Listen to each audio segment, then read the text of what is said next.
के पर्छौँ भन्दा नेपालको शासन पद्धति र शासन भन्ने टपिकमा रहेर कुरा गर्छौँ है। अब हामीले त्यहाँ के पढ्नुपर्छ अलिक ख्याल गर्नु, म तिमीहरूलाई यसको नोट पनि उपलब्ध गराउँ। के छ भने टपिकमा नेपालको वर्तमान संविधानमा दिएका विषयको शीर्षकका भागहरू। अब नेपालको वर्तमान संविधानमा त 35 भाग 308 धारा र 9वटा अनुसूची छन्।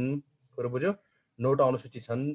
तर त्यो मध्ये पनि हामीले दिएका भागहरू मात्रै पढ्ने। दिएका भागहरू के छन् भन्दा नेपालको वर्तमान संविधानमा मौलिक हक र कर्तव्य, मौलिक हक र कर्तव्य एउटा भाग 3 पढ्ने। त्यसपछि राज्यको संरचना र राज्य शक्तिको बाँडफाँड। मैले यो तिमीहरूलाई अगाडि नै पढाएको छु। अगाडिको कुन टपिकमा पढाएको छु भने यो 3.1 को टपिकको नेपालको राजनीति विभाजन सङ्घ प्रदेश र स्थानीय तह पढाउँदा कपीमा हेर्ने यो राज्यको संरचना र राज्य शक्तिको बाँडफाँड भन्ने मैले विस्तृत त्यहाँ क्लास दिएको छु तिमीहरूलाई है।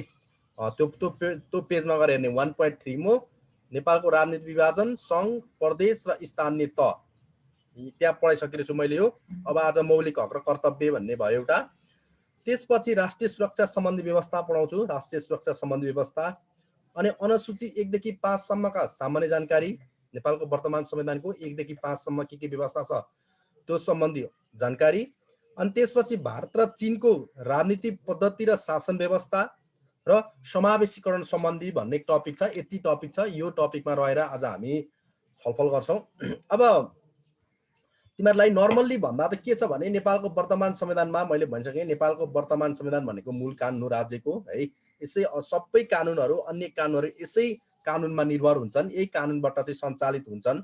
यो वर्तमान संविधानबाट नेपालको वर्तमान संविधान 2072 असोज 3 गते जारी भयो। त्यो असोज 3 गते जारी भएको वर्तमान संविधानको के थियो त भन्दा 35 भाग 308 धारा र 9 अनुसूची छ। त्यो मध्ये पनि हामीले पढ्नुपर्ने सबै कुरा होइन, ती 308वटै धारा होइनन्, 35 भागै होइन।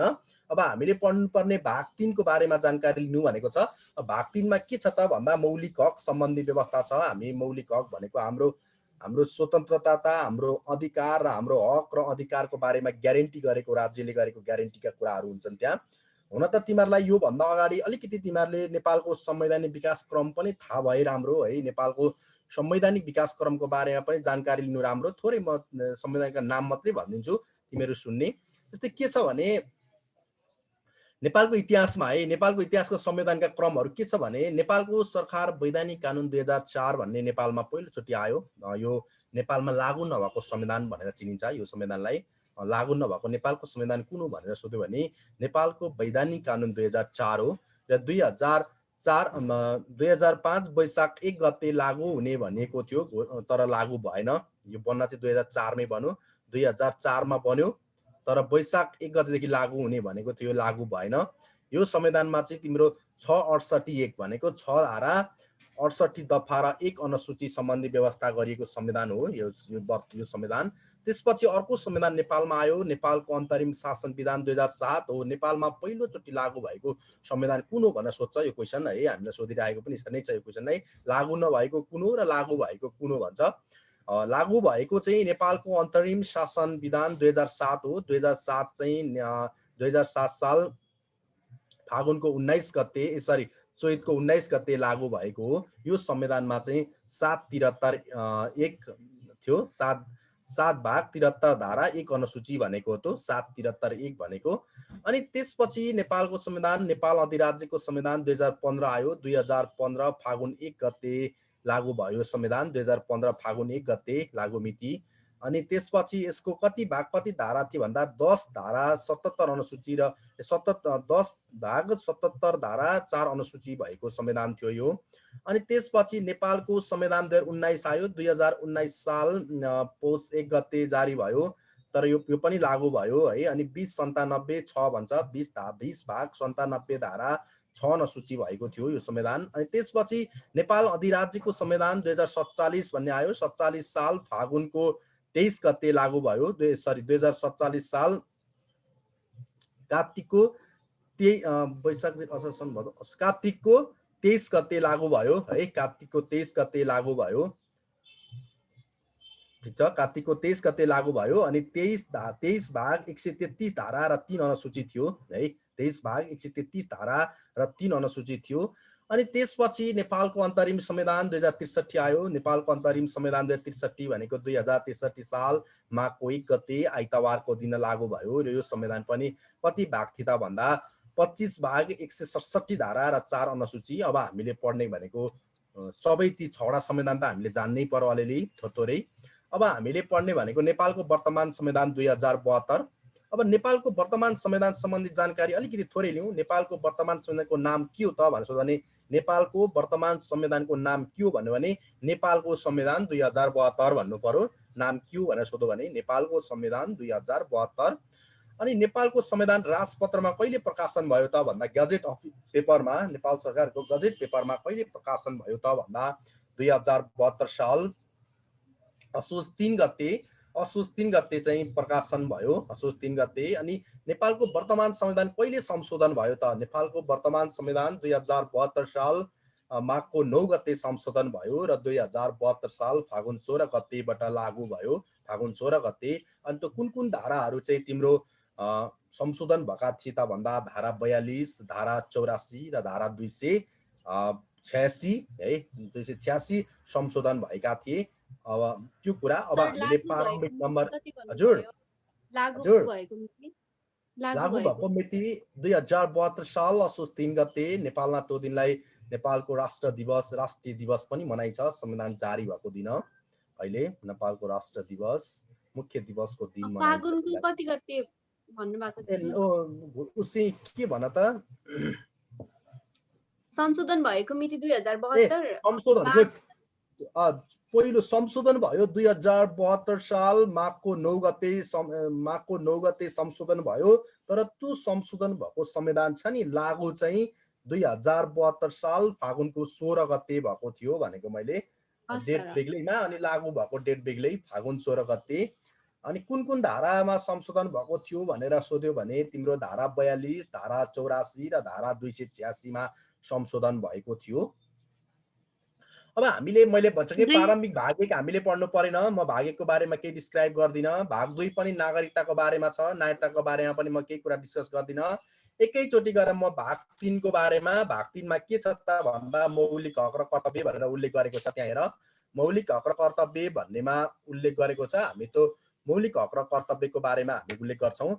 अब हामीले के बुझ्नु पर्यो भने नेपाल वर्तमान संविधानले कतिवटा मौलिक हक र कर्तव्यको व्यवस्था गरेको छ भन्यो भने फन्डामेन्टल राइट्स एन्ड ड्युटिज भन्छ। फन्डामेन्टल राइट्स भन्यो भने चाहिँ तिम्रो फन्डामेन्टल राइट्स भन्यो भने चाहिँ कतिवटा भन्दा 31 वटा है, 31 वटा र राइट्स अनि ड्युटिज भन्यो भने 4 वटा। त्यो बुझ्नु पर्यो हामीले। फन्डामेन्टल राइट्स एन्ड ड्युटिज भन्छ। मौलिक हक चाहिँ फन्डामेन्टल राइट्स चाहिँ 31 वटा छन् है, यहाँ नझुकिनु। राइट्स 31 वटा छन्। सङ्ख्यै सोद्धा पनि how many fundamental rights are there in Nepal भन्छ। तिमीले त्यो बेला ट्याक 41 जाँच के अरे 31 जाँच आन्सर, त्यही 31 लाई चेक गर्ने हो 31 मा। अनि त्यसपछि तिम्रो ड्युटिज कतिवटा छन् भन्यो भने ड्युटिजहरू 4 वटा मात्रै छन्। त्यो ड्युटिज अहिले कुन 4 वटा हुन् त्यो पछि प्रत्येक लाइनको डिस्क्राइब गर्न आउँछ।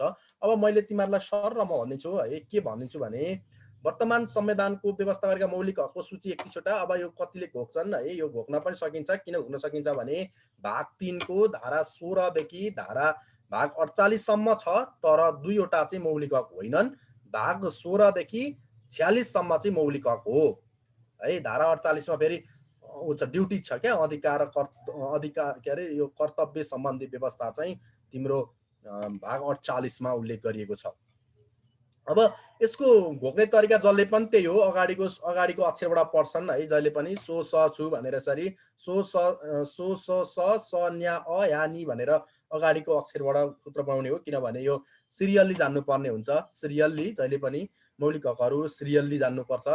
यो सिरियल्ली संविधानका प्रत्येक कुराहरू सिरियल्ली भन्नुको मतलब त्यसलाई चाहिँ प्रायोरिटी दिएको हो क्या, त्यसलाई अलिक अरू भन्दा एक स्टेप माथि दिएको हो भन्ने कुरा बुझिन्छ। जस्तै हाम्रो देशमा पहिलो कानुनमा के छ त भन्दा सम्मानपूर्वक बाँच्न पाउने हक सम्बन्धी व्यवस्था छ। सम्मानपूर्वक बाँच्न पाउने हक है, नेपालको वर्तमान संविधानमा के छ अरे सम्मानपूर्वक बाँच्न पाउने हक सम्बन्धी व्यवस्था गरेको छ। अब के हो त यो के हो त यो सम्मानपूर्वक बाँच्न पाउने हक भनेको प्रत्येक व्यक्तिलाई सम्मानपूर्वक बाँच्न पाउने हक हुनेछ। संविधानले भनेको कुरा हो। प्रत्येक व्यक्तिलाई सम्मानपूर्वक बाँच्न पाउने हक छ र कसैलाई पनि मृत्युदण्डको सजाय हुने गरी कानुन बनाइने छैन भनेपछि अब नेपालको वर्तमान संविधानले नै के इन्कार गरेको छ भन्दा नेपालमा कहिले पनि मृत्युदण्डको सजाय हुने गरी कानुन चाहिँ बन्ने रहेनछ र मृत्युदण्डको सजाय हुने गरी कसैलाई पनि सजाय दिने छैन भनेको सम्मानपूर्वक बाँच्न पाउने हक। अब उसले कुन सोध्दा कसरी सोध्छ भने नेपालमा मृत्युदण्डको सजाय हुने गरी कानुन बनाइने छैन नेपालको वर्तमान संविधानको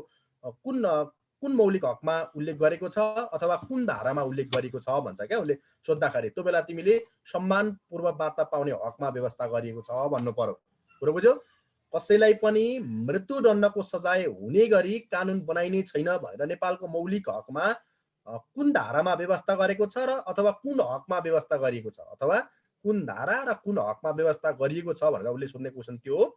तिमीले धारा 16 मा सम्मानपूर्वक बाँच्न पाउने हकमा चाहिँ मृत्युदण्डको सजाय हुने गरी कानुन बनाइने छैन भनेर चाहिँ उल्लेख गरेको छ र प्रत्येक व्यक्तिलाई सम्मानपूर्वक बाँच्न पाउने हकको सम्बन्धी व्यवस्था कहाँ गरिएको छ भन्यो भने सम्मानपूर्वक बाँच्न पाउने हकमै गरिएको छ भन्नु पर्यो। प्रत्येक व्यक्तिलाई सम्मानपूर्वक बाँच्न पाउने हक हुन्छ। उसले भनेको त्यही हो। इम्पोर्टेन्ट कुरा, यो सामान्य लाग्छ हेर्दा तर यो मोस्ट इम्पोर्टेन्ट कुरा हो।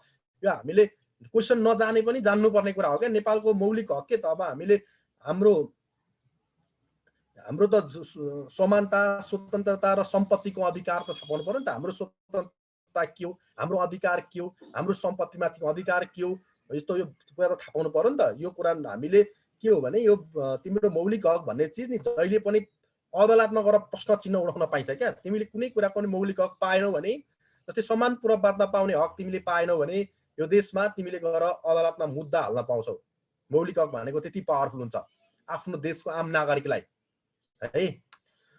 अनि त्यसपछि हाम्रो अर्को छ स्वतन्त्रताको हक। स्वतन्त्रताको हकमा चाहिँ धारा 17 मा छ है। धारा 16 मा सम्मानपूर्वक बाँच्न पाउने हक भयो, धारा 17 मा स्वतन्त्रताको हक। अब मैले यो प्रत्येक लाइन 31 वटा व्याख्या गर्दाखेरि तिमीहरूको अहिले यो सबै क्लास जान्छ। मैले तिमीहरूलाई सर इम्पोर्टेन्ट मात्रै अलिअलि म बताइदिन्छु है, नाम मात्रै भनिदिन्छु। यो प्रत्येक व्याख्या गर्न अहिले सकिन्न, सुन्ने मात्रै न। पछि फेरि तिमीहरूको क्लास आउँदाखेरि फेरि जोइन हुन्छौ नि त, खुल्यो भने म तिमीहरूलाई त्यो बेला विस्तृत दिइहाल्छु है क्लासमा सबै कुरा। यो अब सबै कुरा म इन्फर्मेसन सोधी के हो सबै भनिदिन्छु। अहिले चाहिँ सो नाम मात्रै सुन्ने।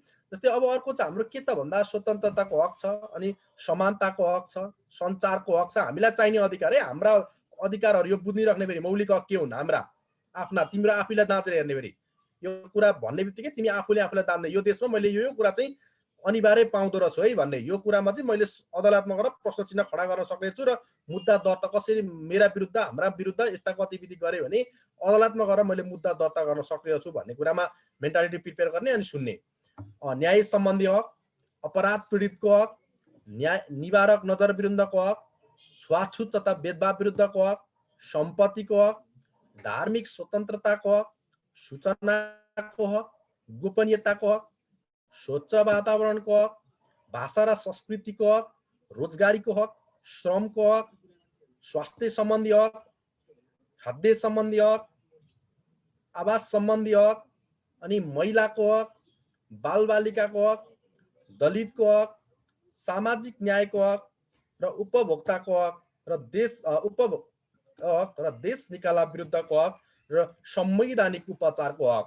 यो कुरा हामीले पाउँछौँ। संवैधानिक उपचारको हक धारा 46 है। मैले अहिले धारा 16 देखि धारा 46 भने तिमीले अगाडिको अक्षरबाट कर्मश पढ्ने, बुकमा पनि होला है, बुकमा पनि हेर्ने, नभए एप्स पाउँछ नेपालको वर्तमान संविधान 2072 भनेर तिमीले फेसबुकमा डाउनलोड गर। एउटा एप्स नै के अरे नै पाउँछ त्यो एप्समै हैन, प्ले स्टोरमा गएर नेपालको संविधान 2072 भनेर डाउनलोड गर। त्यो मध्ये हामीले भाग 3 पढ्नु पर्ने छ भने त्यहाँ भाग 3 का बारेमा भित्तिक कुराहरू धेरै छन्। त्यो विस्तृत एकताले तिमीहरू अध्ययन गर्ने। बुझेनौ भने मलाई अर्को क्लासमा यो पोइन्ट चाहिँ संविधानको के हो सर भनेर मलाई सोध्न सक्छौ तिमीहरूले। अनि अलिकति अब म क्वेसन बेसमा जान्छु थोरै, त्यो सम्बन्धीको क्वेसन बेसमा मात्रै। ल यो चाहिँ टिप है, यो चाहिँ टिप थोरै भयो नि। कसैलाई पनि मृत्युदण्डको सजाय हुने गरी कानुन बनाइने छैन भन्ने व्यवस्था कुन धाराले गरेको छ भन त? कसैलाई पनि मृत्युदण्डको सजाय हुने गरी कानुन बनाइने छैन भनेर कुन चाहिँ धाराले गरेको छ?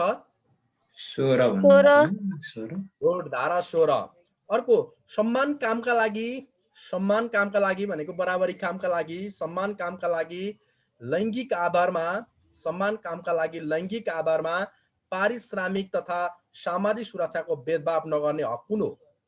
सुन मात्रै छोड्दै तिमीहरू अब ढिलो हुन्छ है यो टपिक सक्नु छ सुन मात्रै सुन तिमीहरू भ्याउँदैनौ सम्मान कामका लागि 44 ला लैङ्गिक आधारमा पारिश्रमिक तथा सामाजिक सुरक्षाको भेदभाव हुने कुरा भेदभाव नगर्ने कुरा कुन धारामा छ धारा 18 मा छ यो समानताको हकमा छ समानताको हकमा सबै धर्म वर्ण लिङ्ग जाति उत्पत्ति भाषा वैचारिक आस्था तीमध्ये कुनै पनि कुराको आधारमा भेदभाव गरिने छैन भनेर उल्लेख गरेको छ क्या चाहे त्यो जुनसुकै धर्म होस् चाहे जुनसुकै वर्ण होस् चाहे जुनसुकै लिङ्ग होस् हैन आदिवासी होस् कि जनजाति होस् कि उत्पीडित होस् कि अपाङ्ग होस् कि पिछाडेको क्षेत्र होस् कि अल्पसंख्यक होस् कि सीमान्तकृत होस् कि किसान होस् कि मजदुर वर्ग होस् एनीवे जेसुकै होस् त कुनै पनि कुरा आधारमा पारिश्रमिकको केसमा सबैलाई के छ सम्मान भेदभाव गरिने कुरामा चाहिँ समानताको हकको धारा 18 ले व्यवस्था गरेको छ यो धारा 18 ले समानताको महिला र पुरुषलाई पनि अंशको व्यवस्था भन्छ नि अंश सम्बन्धी चाहे महिला होस् चाहे पुरुष हो उनीहरूलाई आफ्नो बाबुबजेको पैतृक सम्पत्तिमा सम्मान हकको व्यवस्था गरेको छ त्यही धाराले सम्मान हकको व्यवस्था गरेको छ भनेको दाजुभाइले जति सम्पत्ति पाउँछौ छोराछोरीहरूले पनि त्यति नै सम्पत्ति लैङ्गिक आधारमा कुनै पनि आधारमा भेदभाव नगरिने कुरा धारा कतिमा धारा 18 को समानताको हकको धारामा व्यवस्था गरेको छ है अनि अर्को कुनै पनि व्यक्तिलाई के नगरी थुनामा राख्नु हुँदैन जस्तै तिमीले कुनै पनि व्यक्तिलाई के नगरिकन थुनामा राख्नु हुँदैन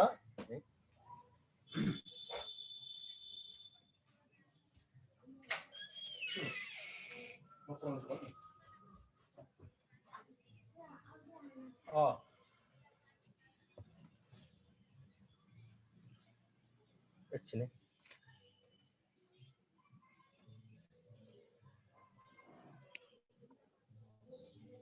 कारण सहितको सूचना नदिनमा राखिने छैन राख्न पाउँदैन यस्तोले हैन यो 4N1 4N1 जा ल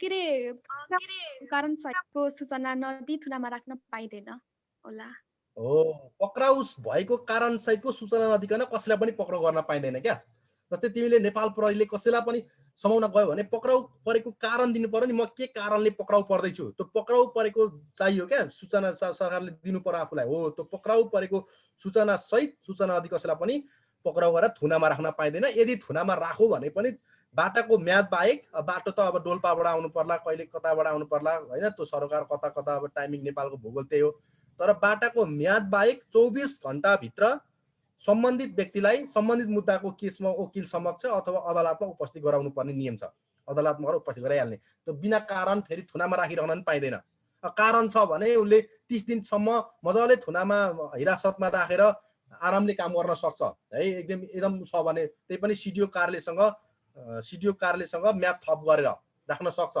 तर कारण नभइकन कसैलाई पनि समाउन थुन्न पाइदैन यो तिम्रो मौलिक हक हो है कसैले बिना कारण तिमीलाई थुन्न पाउँदैन सही हो यो कुरा तिमीले ठीक भन्यौ अनि पक्राउ भयो मैले अहिले पनि भने पक्राउ भएको व्यक्तिले बाटाको म्याद बाहेक मुद्दा हेर्ने अधिकारी समक्ष कति घण्टा भित्रमा उपस्थित गराउनु पर्छ 24 घण्टा हो 24 घण्टा भित्र तिम्रो पक्राउ बाटाको म्याद बाहेक है बाटाको म्यादमा कहिलेकाहीँ 2 दिन पनि हुन सक्छ 3 दिन पनि हुन सक्छ हो बाटाको म्याद बाहेक पक्राउ परेको व्यक्तिलाई चाहिँ 24 घण्टा भित्रमा चाहिँ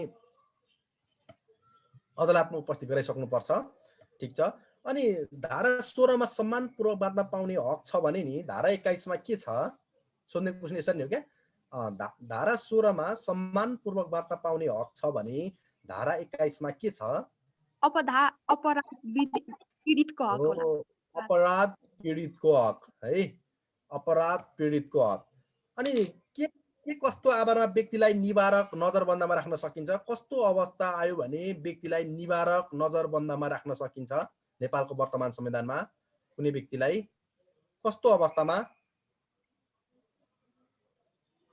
कस्तो व्यक्तिलाई चाहिँ हामीले निवारक नजरबन्दमा राखेर उनलाई बाहिर जान नदिकन देशबाट बाहिर जान नदिकन उनलाई चाहिँ सम्बन्धित व्यक्तिहरूको निगरानीमा हैन उसका भएका गतिविधिहरू चियो चर्चो गरेर उसले कस्ता खालका गतिविधि सञ्चालन गरिरहेछ उसलाई चाहिँ हामीले कस्तो अवस्थामा रोक्न सक्छौँ त्यस्तो मान्छेलाई भने नि त्यो मान्छेले चाहिँ नेपालको सार्वभौमसत्ताको बारेमा, त्यसपछि नेपालको भौगोलिक अखण्डताको बारेमा, त्यसपछि नेपालको सार्वजनिक शान्ति र व्यवस्थामा तत्काल खलल पुर्याएको आधार पर्याप्त भएमा देशको सार्वभौमसत्तामाथि बोल्न भएन, देशको शान्ति सुरक्षाको मामिलामा बोल्न भएन, देशको भौगोलिक अखण्डताको बारेमा बोल्न भएन।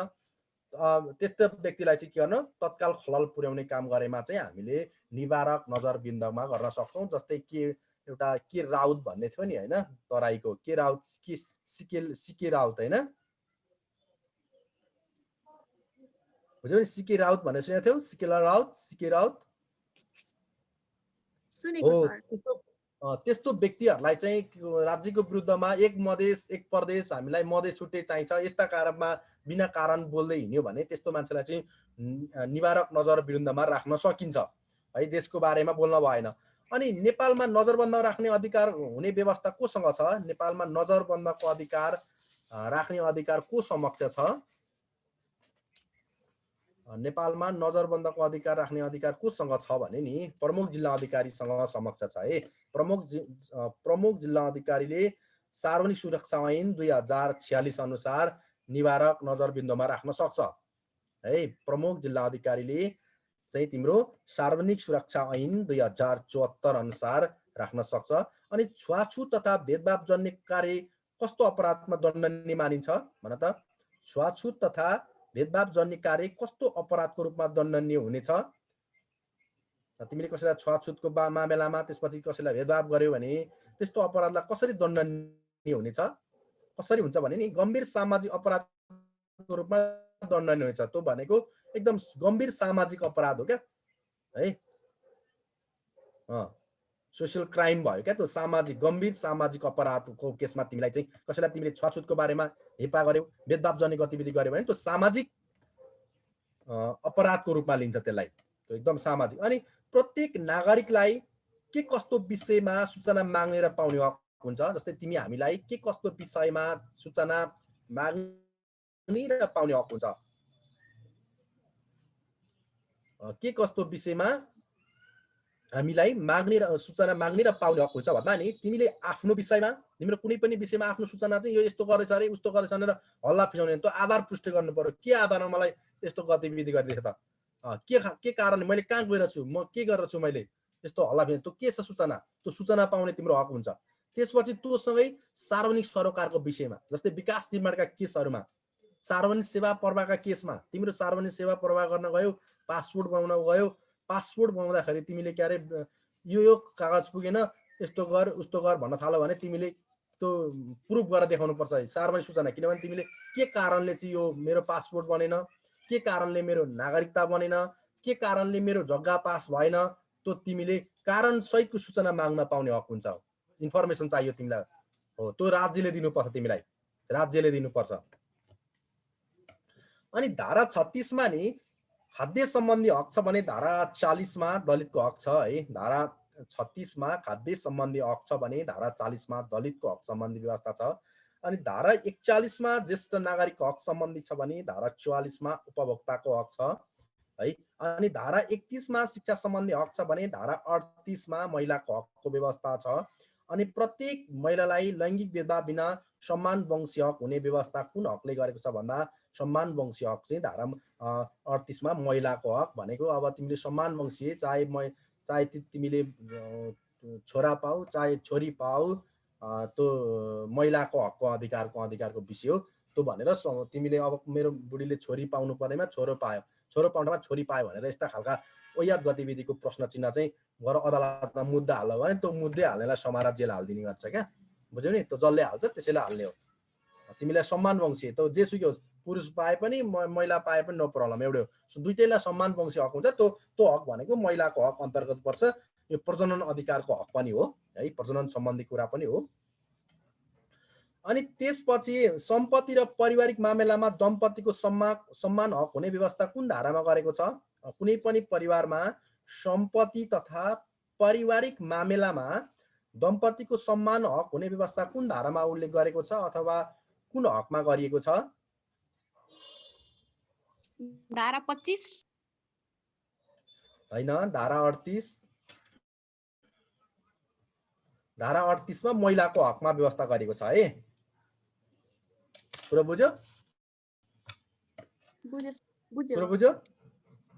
ल त्यसपछि हामीलाई धारा 48 अब हामी अर्कोमा जाउँ। त्यो अब त्यति भएपछि नेपालको संरचना र राज्य शक्तिको बाँडफाँड भन्ने छ हेर त। त्यो बाँडफाँड भन्ने छ त्यो तिमीहरूलाई मैले भनिसकिरहेको छु। यो के अरे भाग 5 को धारा 56 देखि 60 सम्म छ। म थोरै की पोइन्ट मात्रै भनिदिन्छु चाहिने जस्तै के छ भने त्यहाँ राज्यको संरचना सम्बन्धी व्यवस्था कति धारामा उल्लेख गरेको छ भने धारा 56 मा नेपालको राज्य शक्तिको प्रयोग सङ्घ प्रदेश र स्थानीय तहले के बमोजिम गर्छन् भने यस संविधान तथा कानुन बमोजिम। अनि सङ्घीय लोकतान्त्रिक गणतन्त्र नेपालको मूल संरचना कस्तो हुने व्यवस्था छ भने 3 तह सङ्घ प्रदेश र स्थानीय तह। अनि त्यस स्थानीय तहमा कुन कुन निकाय पर्ने व्यवस्था छ भने स्थानीय तहमा गाउँपालिका नगरपालिका र जिल्ला सभा। अनि सङ्घीय कानुन बमोजिम सामाजिक सांस्कृतिक आर्थिक तथा विशेष संरक्षित र स्वायत्त कायम गर्न सकिने व्यवस्था कुन धाराले सम्बोधन गरेको छ भन्दा धारा 56 को उपधारा 4 ले गरेको छ है। अनि संविधानको कुनै पनि तहले प्रयोग गर्न नतोकेको विषयमा सङ्घको अधिकार हुनेछ भनी उल्लेख गरेको छ है। अनि त्यसपछि सङ्घ प्रदेश र स्थानीय तहको राजस्वको बाँडफाँड सम्बन्धी व्यवस्था कुन धारामा छ भन्दा धारा 60 मा छ।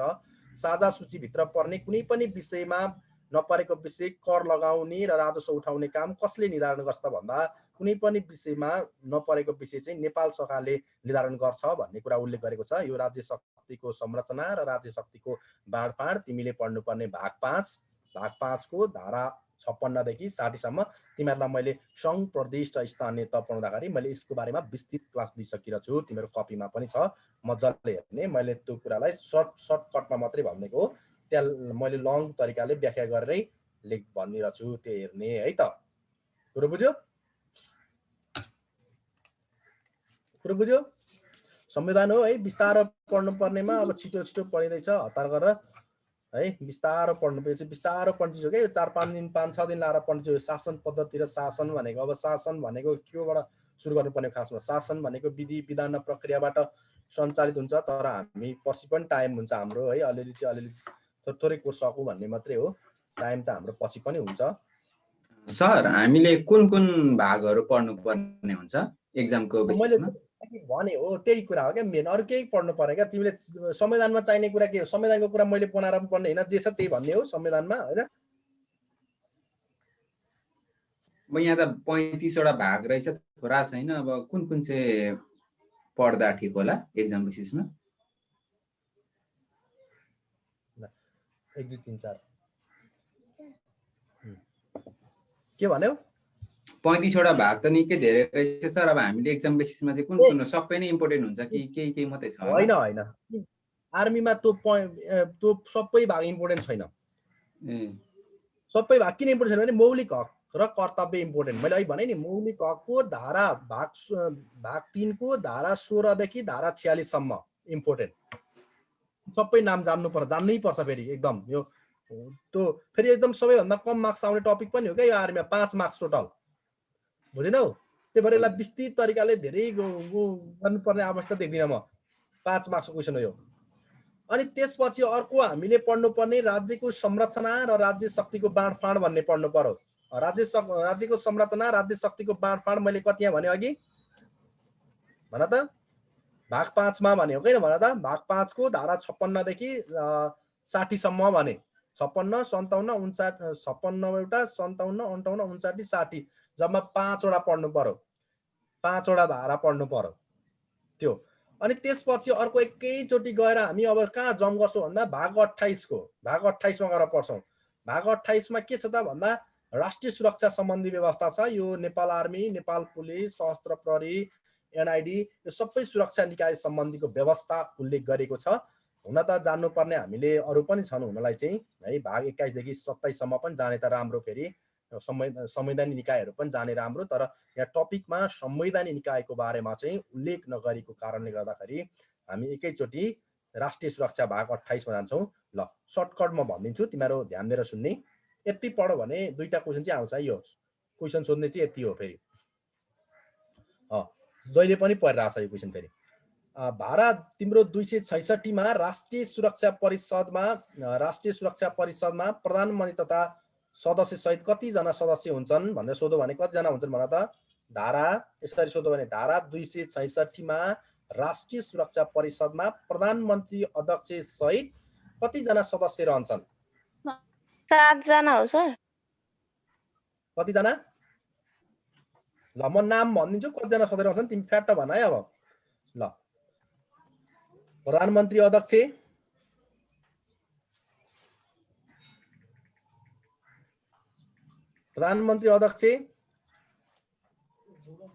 रक्षा मन्त्री सदस्य,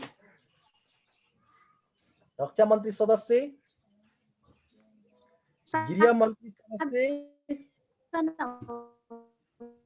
अनि परराष्ट्र मन्त्री सदस्य, अर्थ मन्त्री सदस्य, मुख्य सचिव सदस्य, प्रधान सेनापति सदस्य र राष्ट्रिय सुरक्षा परिषदको सदस्य सचिव भएर रक्षा सचिवले काम गर्छ। त्यो सदस्य कतिजना भयो?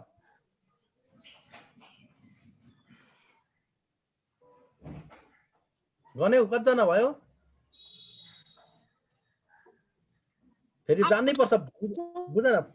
प्रधानमन्त्री अध्यक्ष,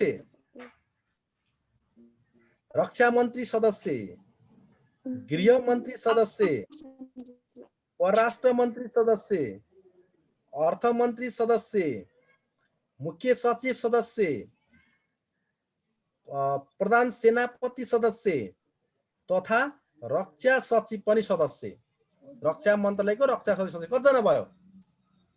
8 जना। पहिले 7 जना थियो, अहिले नझुकिनु तिमीहरूले, धेरैमा 7 जना सँगले त त्यो किन नझुकिनु भने प्रधान सेनापति भन्ने मान्छे नि नेपालको अन्तरिम संविधान 2063 मा थिएनन् राष्ट्रिय सुरक्षा परिषदमा। यो वर्ष आएका हुन्, अरू सबै थिए, अरू सबै पहिले थिए। त्यही कारणले पहिले 7 भनेर हामीले पढ्यौँ। तर अब हामी पढ्दैनौँ कि 7 भनेर 8 जना हुन् भनेर पढ्छौँ। किन 8 जना पढ्छौँ भन्दा प्रधान सेनापति पनि प्लस 1 थपेर 8 जना भएका हुन् भनेर पढ्ने है। कुरो बुझ्यौ? सर एक्सक्युज मी सर, भन। अनि त्यो सचिव छ नि सर, एउटा त्यो नेपाल सरकारको मुख्य सचिव हुन्छ हैन? हो, हुन्छ। अनि यो रक्षा मन्त्रीको पनि त्यो सचिव हुन्छ, रक्षा मन्त्रालयको पनि हुन्छ। यस्तो छ क्या, सोध्ने क्वेसन यो, रक्षा मन्त्रालयको सदस्य सचिव चाहिँ राष्ट्रिय सुरक्षा परिषदको सदस्य सचिव को हुन्छ भन्छ? त्यो राष्ट्रिय सुरक्षा परिषदको सदस्य सचिव रक्षा सचिव हुन्छ, डिफेन्स सेक्रेटरी। हस् सर, थ्यांक यू। अनि मुख्य मन्त्री त के अरे मुख्य सचिव त मेम्बरसिप हुने नै भाइ। मुख्य सचिव र प्रधान सेनापति सदस्य हुने नै भाइ। पहिले प्रधान सेनापति थिएनन्, यो पटकको वर्तमान संविधान 2072 बाट हालेको सेनापतिलाई चाहिँ। कुरो बुझ्यो? ल अनि राष्ट्रिय सुरक्षा परिषदको वार्षिक प्रतिवेदन को समक्ष पेश गर्नुपर्छ? राष्ट्रिय सुरक्षा परिषदको वार्षिक प्रतिवेदन को समक्ष पेश गर्नुपर्छ?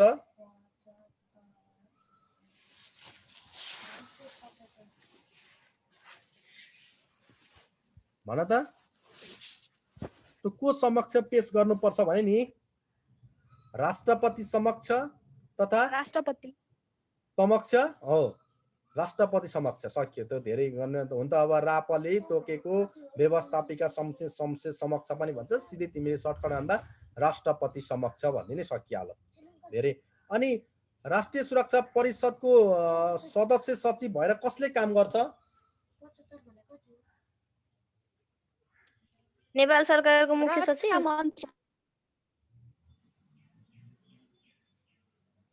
75 क्या रे भन त?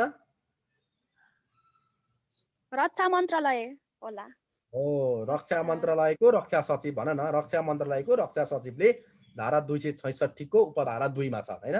धारा 266 को उपधारा 2 मा छ। राष्ट्रिय सुरक्षा परिषदको सदस्य सचिव भएर कसले काम गर्छ क्वेसन टिप्ने है। यो लगातार सोध्ने क्वेसन हो। अनि नेपाली सेनाको परमाधिपति सुप्रिम कमान्डर को हुन्छ? नेपाली सेनाको परमाधिपति सुप्रिम कमान्डर को हुन्छ संविधान अनुसार?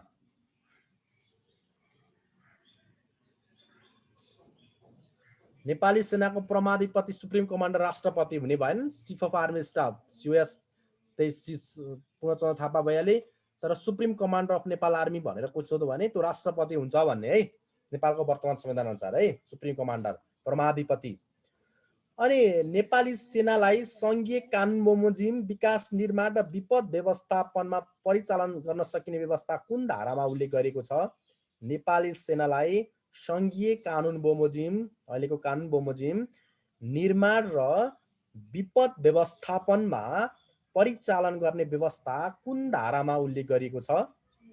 267 हो, धारा 267 को उपधारा 4 मा छ। उपधारा जान्नु पर्दैन, धारा 267 मा छ। गुड। अनि प्रधान सेनापतिको नियुक्ति कसले गर्छ? यो पनि कुन सोध्छ? प्रधान सेनापतिको नियुक्ति कसले गर्छ? राष्ट्रपतिले हो। राष्ट्रपति। गुड। मन्त्री परिषदको सिफारिसमा राष्ट्रपतिले, मन्त्री परिषदको सिफारिसमा राष्ट्रपतिले। कुरो बुझ्यो? कुरो बुझ्यो है? यो लेख है, यो चाहिँ मन्त्री पद, यो चाहिँ लेख है। दुईटा नेपाली सेनाको परमाधिपति को हुन्छ, राष्ट्रिय सुरक्षा सदस्य सचिव भएर कसले काम गर्छ, त्यो चाहिँ लेख त। अनि त्यसपछि नेपाली सेनापतिको नियुक्ति अथवा प्रधान सेनापतिको नियुक्ति कसले गर्छ? मन्त्री परिषदको सिफारिसमा राष्ट्रपतिले गर्छ। भयो? भयो? भयो भने भयो भन न। भयो? भयो। सर। ल, अनि त्यसपछि नि नेपाली सेनाको परिचालनको घोषणा धारा 2, नेपाली सेनाको परिचालनको घोषणा धारा 267 को उपधारा 6 प्रयोजनमा मन्त्री परिषदको सिफारिसमा राष्ट्रपतिले गरेछ भनेर त्यसको अनुमोदन प्रतिनिधि सभाबाट कति अवधिमा गराउनु पर्छ? नेपाली सेनाको परिचालन गर्दाखेरि कुनै कुरा परिचालन गर्यो भने परिचालन गरिसकेपछि कति दिनभित्रमा चाहिँ ल ठिक छ है, यो कुरा हामीले सेना परिचालन गर्यौँ, सही छ है भन्ने कुरा चाहिँ कति दिनभित्रमा पारित गरिसकेको हुनुपर्छ भन्ने कुरा हो क्या? 1 महिना होला। हो, गुड। कति महिनामा? 1 महिना। 1 महिना। 1 महिनाभित्रमा हो, 30 दिनभित्रमा। 1 महिना 30 दिन। गुड। 1 महिना भन्छ त्यसलाई, 30 डेज भन्दा पनि मिलो। त्यो भोट अफ कन्फिडेन्स भने जस्तै हो क्या, विश्वासको मत पाए भने जस्तै। विश्वासको काम गर्न चाहिँ कति दिनभित्रमा पाइसक्नुपर्छ भन्दा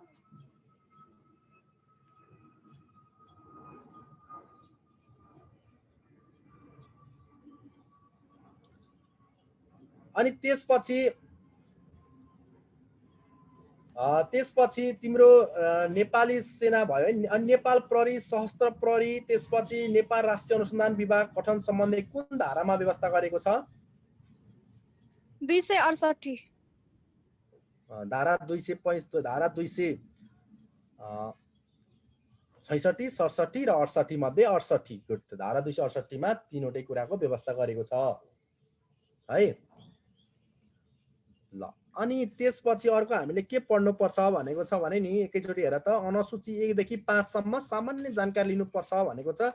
1 देखि 5 सम्मका अनुसूचीहरूको बारेमा जानकारी लिनुपर्छ भनेको छ, अरू केही पनि छैन। तिमीले केही धेरै नगर्ने, अनुसूची 1 र 5 सम्बन्धी के व्यवस्था छ त भन्दा नेपालको वर्तमान संविधानमा 1 देखि 5 सम्म त्यो हामीलाई अलिक महत्त्वपूर्ण, त्यो तिमीहरूलाई मैले कति कुरा भनि पनि सकिरहेको छु। अब अनुसूची 1 मा के व्यवस्था छ त? राष्ट्रिय झण्डा छ कि, राष्ट्रिय गान छ कि, निशाना छाप छ कि, के छ भन त? धारा 1 मा, अनुसूची 1 मा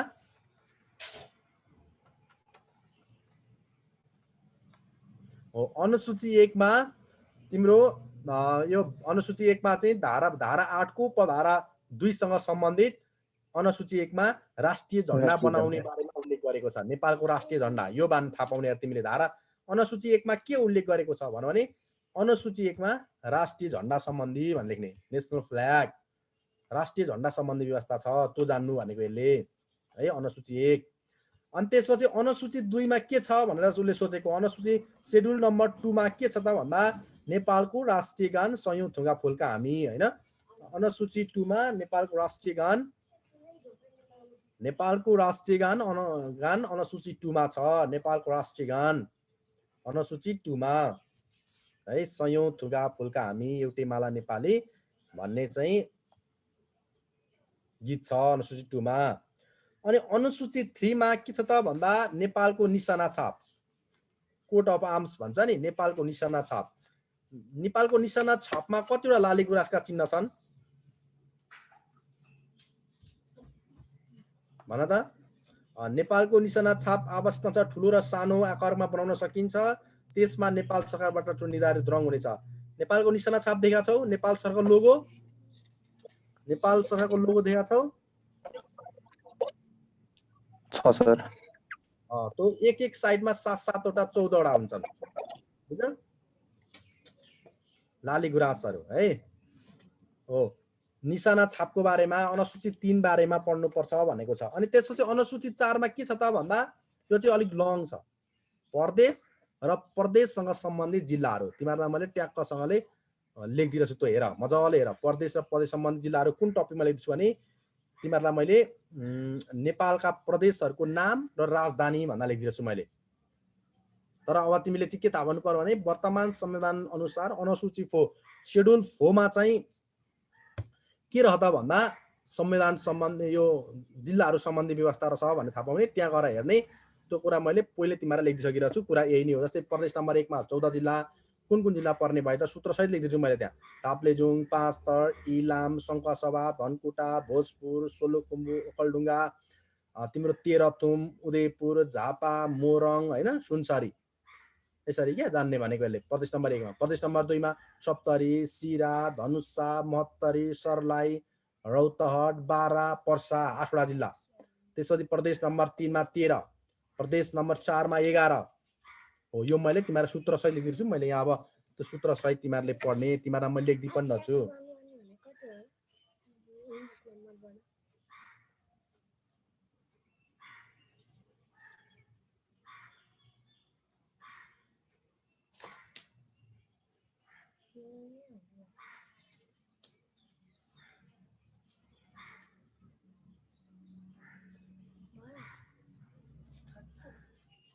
ल कुरो बुझ्यो है?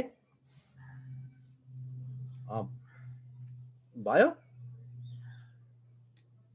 भयो सर। भयो सर। अनि त्यसपछि अर्को के पढ्नुपर्छ भन्दा त्यो अनुसूची 5-4 पढ्यो, अनुसूची 5 पढ्नुपर्छ अरे। अब अनुसूची 5 मा के छ त भन्ने कुरामा चाहिँ अलिक धेरै छ। जस्तै अनुसूची 5 मा नि केन्द्रको अधिकार क्या। अब यो अरू अधिकार हामीलाई मतलब भएन। जस्तै नेपालको वर्तमान संविधान अनुसार सङ्घ, प्रदेश र स्थानीय तहलाई चाहिँ काम, कर्तव्य, अधिकारहरू बाँडफाँड गरेको छ क्या। कसले के काम गर्ने, जस्तै कसको भागमा के। जस्तै गुठीको व्यवस्थापन कसले गर्ने होइन, जस्तै अब विपद व्यवस्थापन कसले गर्ने, नीति नियम, ऐन नियम नीति कसले बनाउने, त्यसपछि नदी नाला कसको संरक्षणमा रहने, ठुला ठुला नेसनल प्रोजेक्टहरू कसको मातहतमा रहने, पेन्टेड डिजाइनहरू कसको मातहतमा रहने, स्थानीय, त्यसपछि विभिन्न पार्कहरूको कर ट्याक्सहरू कसले उठाउने, कसको जिम्मामा हुने, अनि राष्ट्रिय राजमार्गहरू, ठुला ठुला रोडहरू, अनि त्यसपछि सामान्य साना रोडहरू कसले निर्माण गर्ने र कसले गर्ने, अनि अन्तर्राष्ट्रिय समझदारी कायम गरेर वैदेशिक रोजगार सम्बन्धी वैदेशिक सामानहरू, त्यसपछि निर्यातहरू, आयातहरू कसले गर्ने हो। त्यो अधिकारको सूची हो क्या यो। त्यो चाहिँ ठ्याक्क तिम्रो 5 देखि 5, 6, 7, 8, 9 सम्म व्यवस्था छ। तर त्यो हामीले ती 6 पनि जान्नु परेन, 7 पनि जान्नु परेन, 8 पनि जान्नु परेन, 9 पनि जान्नु परेन।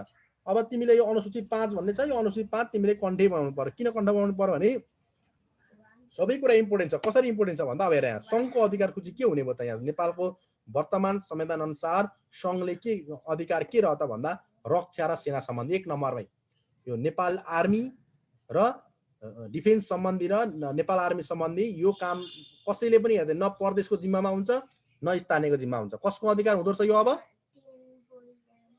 रक्षा र सेना सम्बन्धी कसको अधिकार हो? सङ्घको। यसै थाहा भयो नि। उसले सोध्छ रक्षा र सेना सम्बन्धी अधिकार कसको अधिकार हो भन्छ उसले, सङ्घ, प्रदेश र स्थानीय भन्छ सङ्घको अधिकार। अनि त्यो रक्षा र सेना भनेको राष्ट्रिय एकता र भौगोलिक अखण्डताको संरक्षण र राष्ट्रिय सुरक्षा सम्बन्धी व्यवस्था भनेको हो। अनि त्यसपछि युद्ध सम्बन्धी र प्रतिरक्षा सम्बन्धी, उसले युद्ध गर्नु पर्यो र युद्धमा प्रतिरक्षा, युद्ध र प्रतिरक्षासम्म रिलेटेड शब्दहरू पनि कसको अधिकार भयो भन्दा सङ्घको अधिकार। अनि हात हतियार, खर खजना, कारखाना उत्पादन सम्बन्धी गर्नु पर्यो भन्ने सङ्घको अधिकार हो। अनि केन्द्रीय प्रहरी, सशस्त्र प्रहरी बल, राष्ट्रिय गुप्तचर संस्था, र अनुसन्धान शान्ति सुरक्षा यो पनि केन्द्रको भयो। अनि सर। केन्द्रीय हजुर हामीलाई चाहिँ एक्जाममा कसरी सोध्छ यो क्वेसन चाहिँ यस्तो? यसरी सोध्छ, के सोध्छ भने तलका हात हतियार खरखजाना कारखाना उत्पादन सम्बन्धी कुन अनुसूचीमा व्यवस्था गरिएको छ एउटा कुरो बुझ्यो? ए बुझेँ सर। अनुसूची 5 मा अथवा तलका मध्ये जस्तै अब उसले त झुक्याउँछ नि त, जस्तै यहाँ नभएको पनि त सुन्न सक्छ नि। जस्तै के भन्छ भने जस्तै गुठी व्यवस्था तलका मध्ये कुन अनुसूचीमा गरिएको छ? अनुसूची 1, अनुसूची 5, अनुसूची 6, अनुसूची 7, अनुसूची 8 भन्छ नि त। त्यसपछि तिमीले थाहा पाउनु पर्यो कि यो के अरे गुठी सम्बन्धी व्यवस्था कुनमा छ त्यो थाहा पाउनु पर्यो। अनि त्यसपछि केन्द्रीय विश्वविद्यालय कसको अधिकारको सूची हो? यसरी सोध्छ क्या, केन्द्रीय विश्वविद्यालय कसको अधिकारको सूची हो?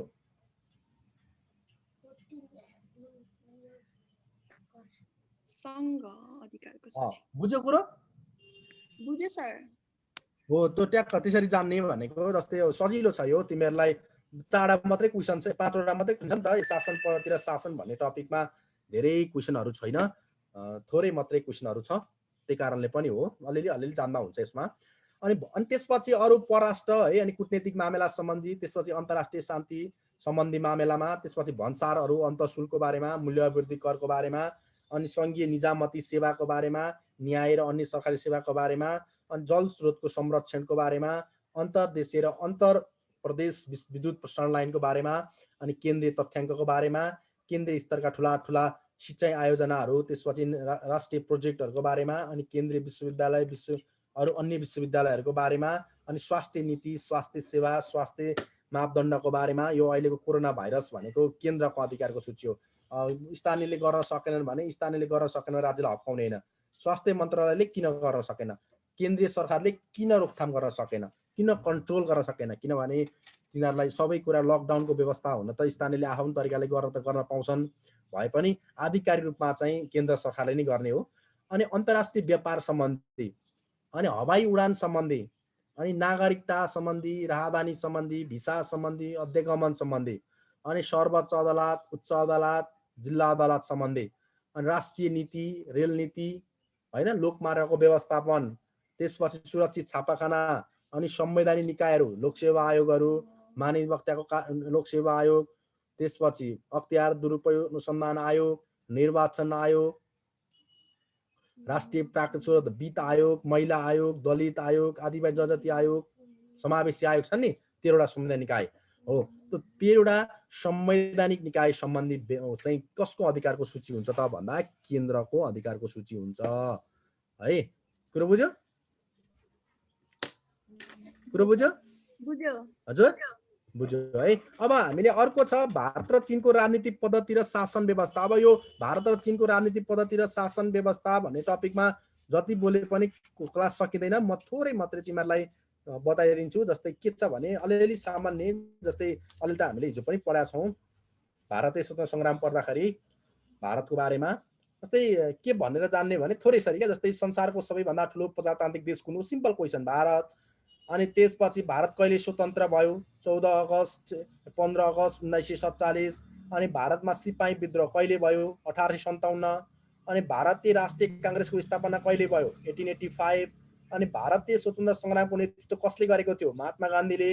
अनि भारतमा असहयोग आन्दोलन नन एलाइन्ड मुभमेन्ट कहिले भयो? 1921 to 1922, यो लेखिदिन्छु मैले। अनि भद्र अवज्ञा आन्दोलन सिभिल डिसओबिडियन्स मुभमेन्ट कहिले भयो? 1930 1933। अनि भारत छोड आन्दोलन क्वाइट मुभमेन्ट कहिले भयो? 1942। भारतमा संविधान कहिले जारी भयो? 26 जनवरी 1950। भारतका प्रथम राष्ट्रपति को हुन्? सोद्धाजी यो सोधिरह धेरै फेरि। भारतका प्रथम राष्ट्रपति को हुन्? डाक्टर राजेन्द्र प्रसाद। भारतका प्रथम प्रधानमन्त्री को हुन्? जवाहरलाल नेहरू। अनि भारतको संविधान संसारको सबैभन्दा ठुलो संविधान हो। कति धाराहरू छन्? 395 धारा छन्। अनि भारतको संविधानमा कतिवटा अनुसूची रहेका छन्? 8वटा अनुसूची रहेका छन्। भारतको राष्ट्राध्यक्ष को रहने व्यवस्था छ? भारतीय राष्ट्रपति हुने व्यवस्था छ। अनि भारतको राष्ट्रपति हुनको लागि कति वर्ष उमेर पुगेको हुनुपर्छ? 35 वर्ष उमेर पुगेको हुनुपर्छ। भारतीय राष्ट्रपतिको पदावधि कति वर्षको हुन्छ? राष्ट्रपतिको पदावधि 5 वर्षको हुन्छ। अनि भारतमा सर्वोच्च अदालतको मृत्युदण्ड दिएको व्यक्तिलाई माफी दिने अधिकार कसलाई छ? राष्ट्रपतिलाई छ। अनि भारतीय मन्त्री परिषद को प्रति जवाबदेही हुन्छ, भारतको मन्त्री परिषद चाहिँ संसद प्रति जवाबदेही हुन्छ। नेपालको पनि त्यही हो, मन्त्री परिषद को प्रति जवाबदेही हुन्छ, प्रधानमन्त्री प्रति जवाबदेही होइन, संसद प्रति जवाबदेही हुन्छ। नेपालको पनि सेम नै हो, भारतको त्यही हो, नेपालको त्यही। अनि त्यसपछि भारतको प्रधानमन्त्रीको पदावधि कति वर्षको हुन्छ? 5 वर्षको हुन्छ। राष्ट्रपतिको पनि 5, प्रधानमन्त्रीको पनि 5 वर्षै हुन्छ। अनि भारतीय तल्लो सदनलाई के भनिन्छ? भारतको तल्लो सदन लोकसभा भनिन्छ। भारतीय लोकसभामा कति वर्ष उमेर पुगेको मान्छे उम्मेदवार हुन पाउँछ? 25 वर्ष। हाम्रो पनि त्यही हो, के अरे यो प्रदेशमा है, हाम्रो पनि त्यही हो। अनि संविधान व्यवस्था भए बमोजिम धन विधेयक कुन सदनमा पारित हुन्छ? धन विधेयक सम्बन्धी हाम्रो अर्थ विधेयक भने जस्तो त्यहाँ लोकसभामा पारित हुन्छ।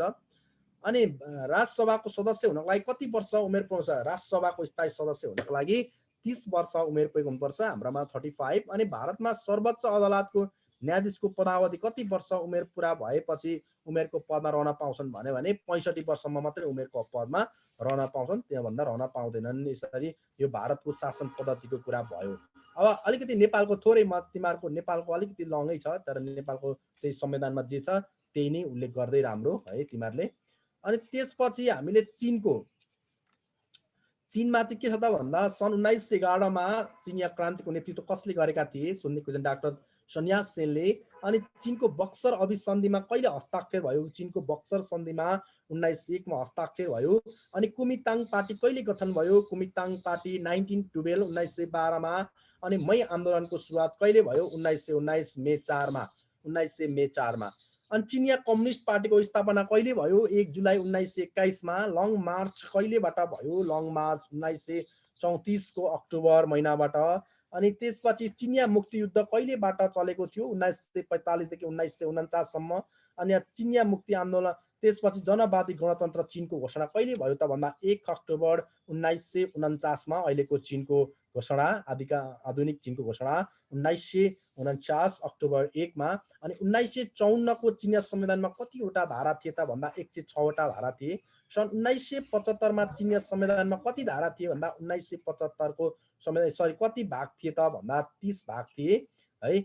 अनि त्यसपछि 1982 मा 1982 को संविधान कहिले जारी भयो? फेरि 1982 मा पनि संविधान जारी भयो चीनमा, 4 डिसेम्बर 1982 मा जारी भयो।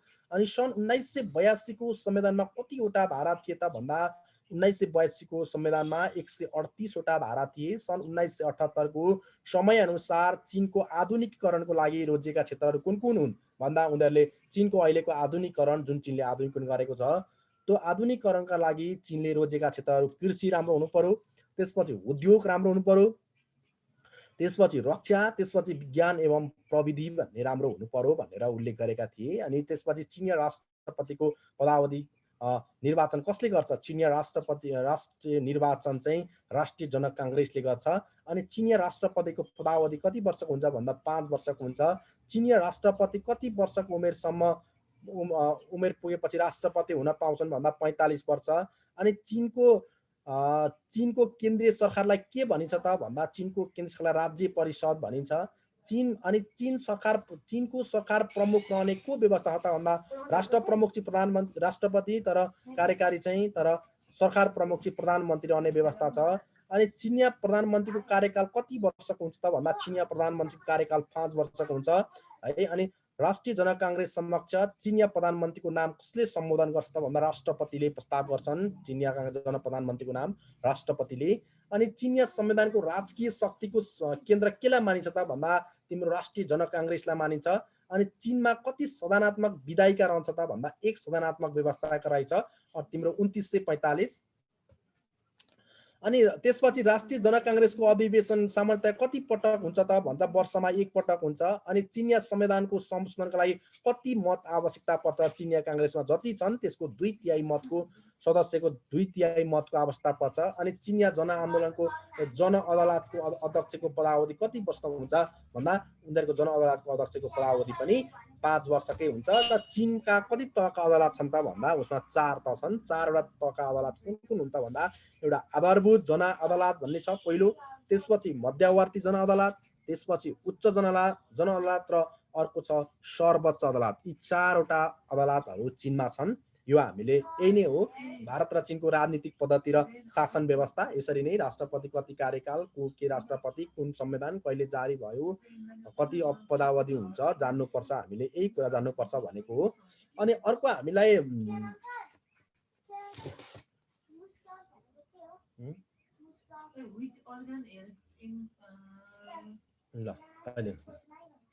ल कुरो बुझ्यौ है, छिटो भयो है, म नोट उपलब्ध गराउँछु नि पछि। कुरो बुझ्यौ? हुन्छ सर, नोट आउँछ सर।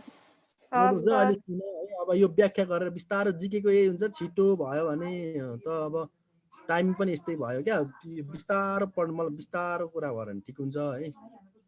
तर तिमीहरूलाई पनि टाइमिङ छैन, पछि पढाइन्छ नि, पछि हामी मजाले पढाउँछौँ तिमीहरूलाई है, मजाले सिलेबसमा रहेर ट्याक्कसँगले आनन्दले हतार नगरिकन। क्लास सुरु भएपछि हामी तिमीहरू आउँछौ नि क्लासमा। अनि सर नोट चाहिँ छिटो पठाइदिनु न। ल ल नोट चाहिँ म सुन न टाइपिङमा छ, दसैँ भन्दा अगाडि चाहिँ हुन्न ल, म दसैँ पछि आएर दिन्छु नि, म नि घर जानु छ। ए हुन्छ म पनि, अनि त्यही भएर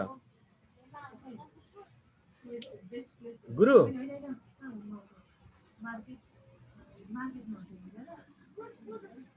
सर हुन्न है। ल अब हामी अर्को जाउँ, थोरै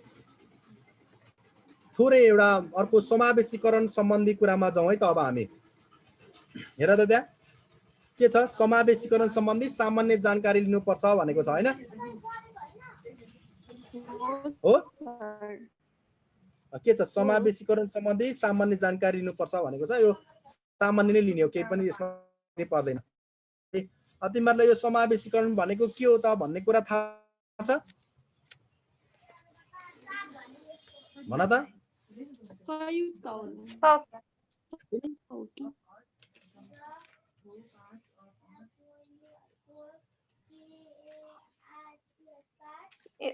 अच्छा छैन भन त, समावेशीकरण सम्बन्धी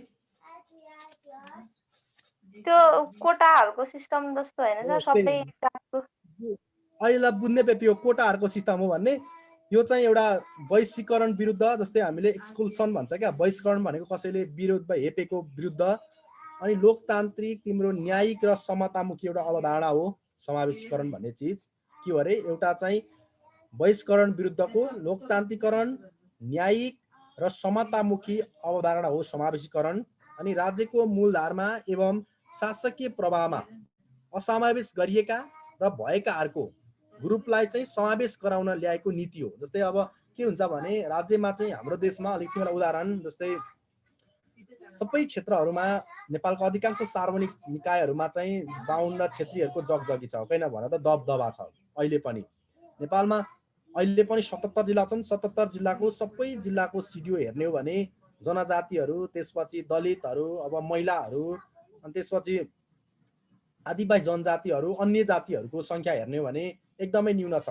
77 जिल्ला मध्ये 50 जिल्लाका सिडिओहरू 52 छन्, हो किन भन त। 50 वटाको त अहिले पनि तिमीहरूले हेऱ्यौ भने 50 वटा। बाँकी चाहिँ कसको भयो त भन्दा अरू जातिको। अब टोटल नेपालमा 52 भनेको 12.2 हो। फेरि 12.2 जनसङ्ख्याले टोटल देशलाई 90% पुरै देशलाई ह्यान्डल गरेको छ हो। त्यसको विरुद्ध अथवा देश असमावेशी तरिकाको चरित्रको भएको कारणले गर्दाखेरि चाहिँ यो समावेशीकरण भन्ने चिज चाहिँ नेपालमा आएको हो। समावेशीकरण भन्ने चिज चाहिँ नेपालले सुरु गरेको थिएन। एउटा 62-63 ताका आन्दोलनपछि एउटा बेलायती विद्वानले नि नेपालको कान्तिपुर भन्ने पत्रिकाको कोसेलीमा एउटा लेख लेखे क्या। कोसेली पत्रिकामा एउटा लेख लेखे।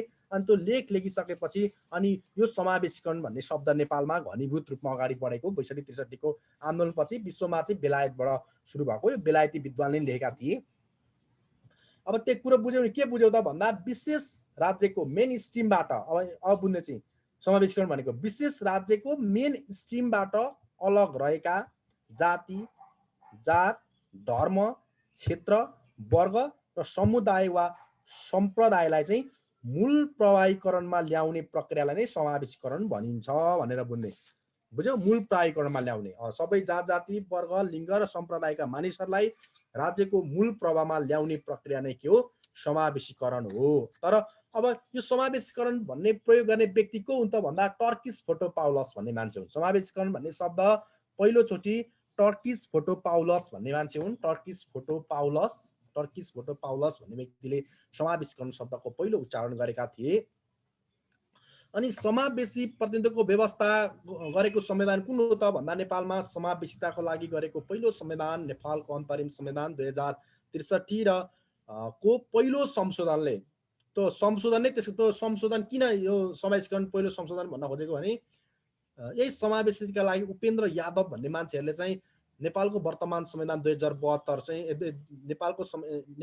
नेपालको अन्तरिम संविधान 2063 चाहिँ तिम्रो माइती घर मण्डलमा जलाए। अनि माइती घर मण्डलमा जलाएपछि उनीहरूको नारा के थियो त भन्दा समावेशीकरण हुनुपर्छ भन्ने नारा थियो। अनि त्यो समावेशीकरण राखिसकेपछि उनीहरूको आन्दोलन टुङ्गेको त्यो चाहिँ 2063 साल फागुनको 30 गते चाहिँ संशोधन भएको थियो क्या। 63 माघ गते जारी भयो। अनि उनीहरूको आन्दोलन भयो, मधेस आन्दोलन भयो। मधेस आन्दोलनमा त्यत्रा मान्छे मरे होइन, 30-40-30-35 जना मान्छे मरे, त्यत्रा घाइते भए, देश त्यत्रो 1-2 महिना ठप्प भयो हो। अनि त्यो सबै कुराको मिलाउनको लागि फागुन 30 गते चाहिँ पहिलो संविधान संशोधन गरेर समावेशीकरण भन्ने चिजलाई चाहिँ राखिएको हो। अनि त्यसपछि निजामती सेवा ऐन 49 भन्ने पनि संशोधन गरेपछि अनि के भयो त भन्दा सबैतिर कार्यान्वयनमा आयो है, कार्यान्वयनमा आयो। त्यसपछि के छ त भन्दा नेपालको संविधान 2072 को 3 अनुसार नेपाल एक स्वतन्त्र अविभाज्य सार्वभौम सत्ता सम्पन्न धर्मनिरपेक्ष र समावेशी संघीय लोकतान्त्रिक गणतन्त्रात्मक मुलुक हुनेछ भनी उल्लेख गरिएको छ है। नेपालको संविधान अनुसार समतामूलक हक चाहिँ धारा 18 मा छ, त्यो बुझ्यौ, त्यो अहिले मैले भनेछु।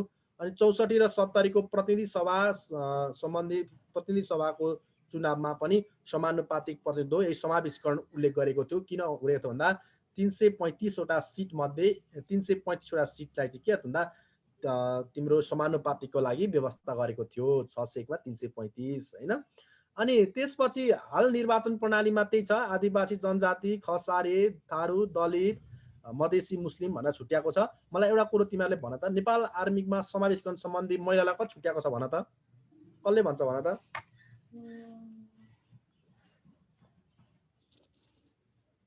नेपाल आर्मीमा महिलालाई, आदिवासी जनजातिलाई, अपाङ्गलाई, दलितलाई कति छुट्याएको छ भन त, पिछाडिको क्षेत्रलाई?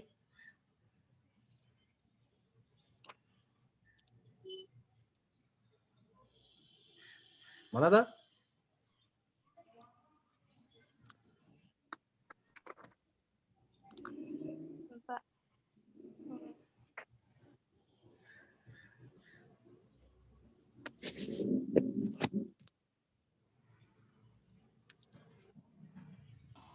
20% हो सर महिलाको लागि। भन महिला 20%, अनि महिला 20, आदिवासी जनजाति 32%, अनि मधेसी 28%, 28%, अनि दलित 15, दलित 15, अनि ब्याकवर्ड पछाडिको क्षेत्र 5%, 5%। सही हुन्छ, जोड।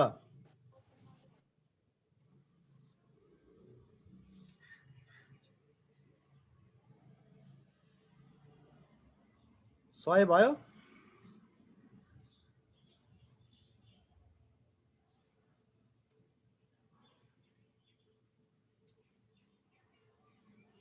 जोड न, सही भयो त्यहाँ।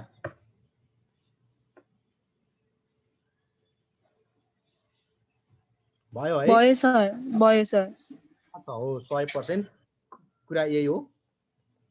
अब हामीले के बुझ्नु पर्यो भने तिमीले ठिक भन्यौ, तर मैले तिमीहरूलाई यो किन तिमीहरूलाई सम्झाएको भने हामीले दुईटा कुरा जान्नुपर्छ क्या। यो एउटा चाहिँ यसको फादर चाहिँ सिभिल सर्भिसबाट सुरु हुन्छ हेर। सिभिल सर्भिसमा चाहिँ यसको के फरक छ, किन फरक छ भने तिम्रो महिलालाई 33% दिएको छ त्यहाँ।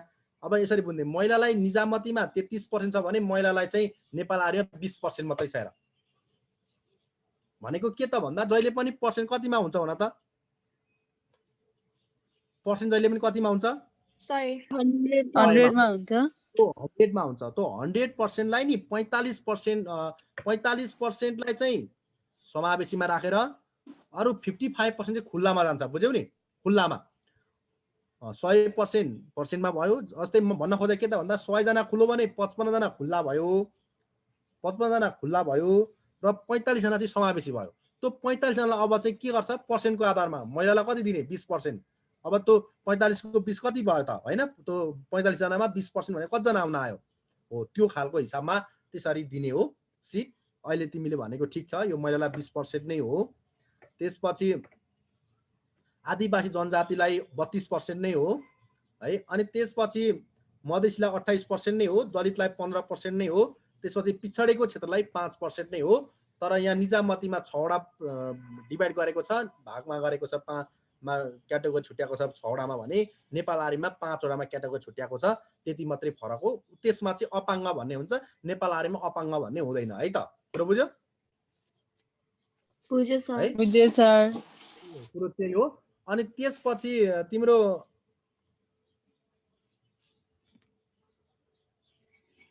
अनि त्यसपछि के छ त भन्दा समावेशीकरणको अवधारणा चाहिँ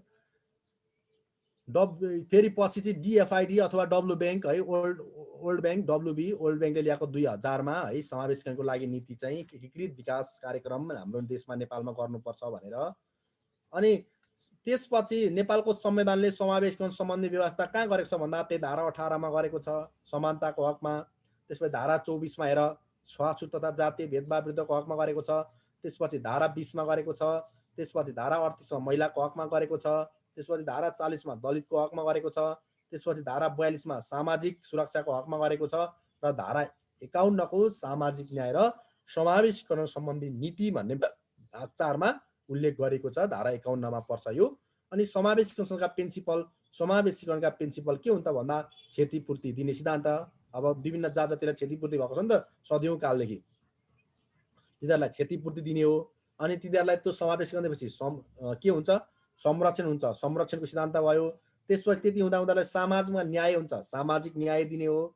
अनि त्यसपछि के हुन्छ इम्पावरमेन्ट हुन्छ, सशक्तिकरणको हुन्छ। त्यो कारणले यो सिद्धान्त उनीहरूले गरेको। अनि सामाजिक बहिष्करणको नीति अवधारणा ल्याउने चाहिँ सामाजिक बहिष्करणको अवधारणा नीति ल्याउने चाहिँ को हुन्छ भन्दा रेने लेनोलाइट भन्ने मान्छे हुन्। रेनो लेनोलाइट भन्ने मान्छे 1974 मा रेनो लेनोलाइट भन्ने मान्छेले गरेका हुन् है।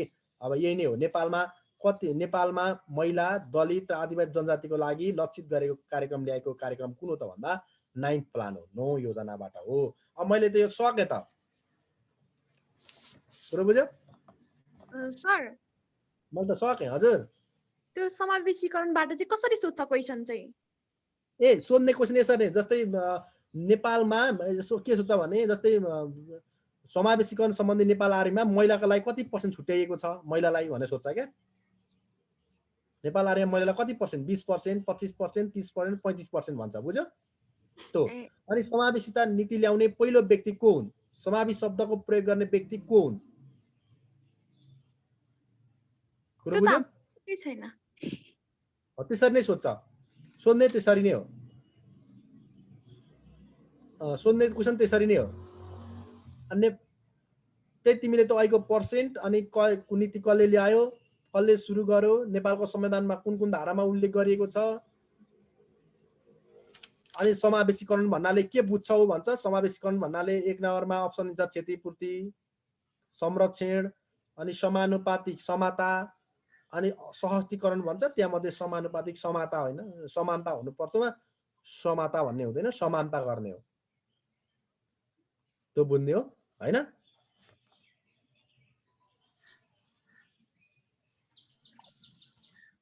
भयो शब्दमा राखेको छ कि अब के गर्नु त भन न। समावेशीकरण सम्बन्धी जानकारी भनेको छ, त्यसले जान्न लाग्यो त्यति मात्रै हो, लेख्नु लाग्यो होइन। अरू समावेशीकरण सम्बन्धी के पढ्ने भनेर कोर्समा के गरेर छैन, यहाँ देखिहाल्यौ तिमीहरूले होइन। भारत चीनको राजनीतिक पद्धति र शासन व्यवस्था सम्बन्धी सामान्य जानकारी अरे, अनि थोरै पनि समावेशीकरण सम्बन्धी सामान्य जानकारी भनेको तिमीले त्यही बुझ्ने मात्रै हो क्या। अब के बुझ्ने भन्दा त्यही हो, पछाडिको वर्गलाई चाहिँ अपग्रेड गराउने कार्य रहेछ क्या यो होइन। त्यही बुझ्यो भने तिमीहरूले समावेशीकरण भनेको सर्टकटमा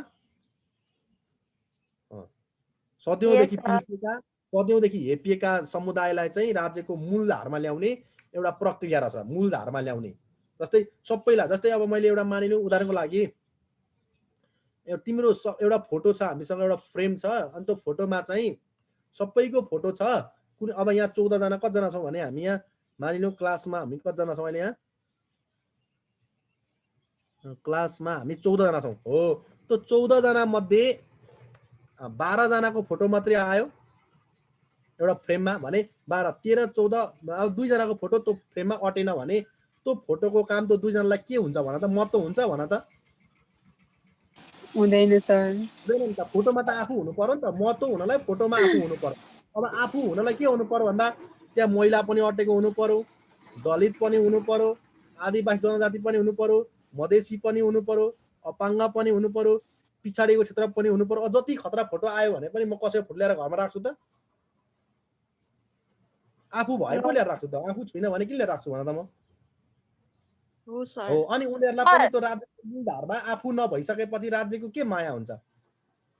राज्यलाई उनीहरूले हप्काउने मात्रै हुन्। उनीहरूले गरी खाए, बाहुनले सके, छेत्रीले सके, फलाना जातिले सको, जातलाई हप्काउने हो। व्यक्तिलाई हप्काउने, जातलाई हप्काउन थाल्छन्। जातलाई हप्काउनुभन्दा अगाडि नै बरु समावेशीकरणमा मूलधारमा ल्याउने। तर यही अहिलेको प्रणाली चाहिँ गलत हो फेरि है, यो कुरा चाहिँ बुझ्नु। कोटा प्रणाली भन्ने, अनि सबै ठेका चाहिँ के अरे पास हुने चाहिँ नियर र नेवार जाति र तिम्रो अरू राई गुरुङहरू लिम्बू मात्रै हुन्। अरू जाति त फेरि बिजोकै भएको छ, अरूको त फेरि सक्यो बिचारा। उनीहरू त फेरि छेत्री बाहुन भन्दा पनि धनी छन्, छेत्री बाहुन भन्दा पनि अपग्रेड छन्, हो कि भन त? सर अनि सुन्छ न, यो कोटामा पर्नेहरू जातिहरू हुन्छ नि, यिनीहरूले खुल्लाबाट पनि फाइट गर्न पाउँछ हैन? सबैमा पाउँछ। खुल्ला भनेको त साझा हो। देशको खुल्ला ओपन कम्पिटिसन भनेको त नि साझा हो। जोसुकै होस् त्यहाँ त खुल्ला कम्पिटिसन। तर अब खुल्लाबाट अनि बाँकीमा पनि उनीहरू भिन्न पाए क्या, अन्तिममा बाँकी पनि भिन्न पाए। सर अनि यो पिछडिएको, हजुर, यो पिछडिएको जिल्लाहरू भनेको कुन कुन हो सर, एकपल्ट भन्दिसौ न? कर्णालीका सबै, कर्णालीका सबै, कर्णाली प्रदेशको कि अञ्चलको? कोइली कर्णाली प्रदेशको होइन, कर्णाली अञ्चलका पुराना सबै, जस्तै तिम्रो डोल्पा होइन, हुम्ला, जुम्ला, त्यसपछि जाजरकोटहरू, जाजरकोट, अनि त्यसपछि अछाम, त्यसपछि बजाङ, हैदार हुन्। यो कर्णाली अञ्चलको मात्रै हो सर पिछडिएको क्षेत्र भनेको? कर्णाली र अनि सेती अञ्चलको, सेतीको थोरै अनि भेरी थोरै एउटा बजाङ र उतापट्टि बजाङ जाजरकोट पनि छ नि त, अनि अछाम, बजाङ जाजरकोट अछाम। सर कतिवटा जिल्ला छ पिछडिएको क्षेत्र? 9 जिल्ला, 9 जिल्ला। ए हस्। हो, तिनीहरूलाई दिन्छ पिछाडिएको क्षेत्र भनेर। उनीहरूमा किन पिछाडिएको भनेको भने नेपालको सरकारी जागिरको जनसङ्ख्याको अनुपातमा हेर्ने हो भने नेपाल सरकार गभर्मेन्ट अफिसमा उनीहरूको सङ्ख्या एकदमै कम देखियो क्या। अनि त्यो कारणले पिछाडिएको क्षेत्र भनेको त्यो कारणले भने क्या उनीहरूलाई।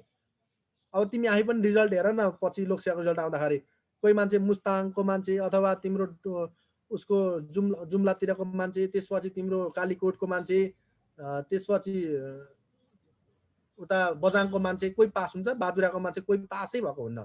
पास कि स्याङ्जा, अनि गुल्मी, झापा, मोरङ होइन, जहाँ जहाँ बाहुनहरूको बाहुले त बाहुन क्षेत्रीको बाहुले छ, त्यहाँ त्यहाँ पास भइरहेको हुन्छ। रिजल्ट हेर न, जिल्लाहरूको सङ्ख्या थाहा पाइहाल्छ नि। जहिले पनि 15-16 जिल्ला निल हुन्छ, जहिले पनि 15-16 जिल्ला निलै हुन्छ जे जागिरमा पनि। आर्मीमा पास हुने भनेको लमजुङ, तनहु, गोर्खा त हो नि होइन, धेरै। तिमी पनि हेर न रिजल्ट, हो कि भन त? हो सर। लमजुङको धेरै कि तनहु कि गोर्खा, अब त्यतैको धेरै हुन्छन्, किन आर्मी त्यति धेरै छन्, त्यताको रिजल्ट धेरै आउँछ। अनि अरू जिल्ला त निल भयो नि त।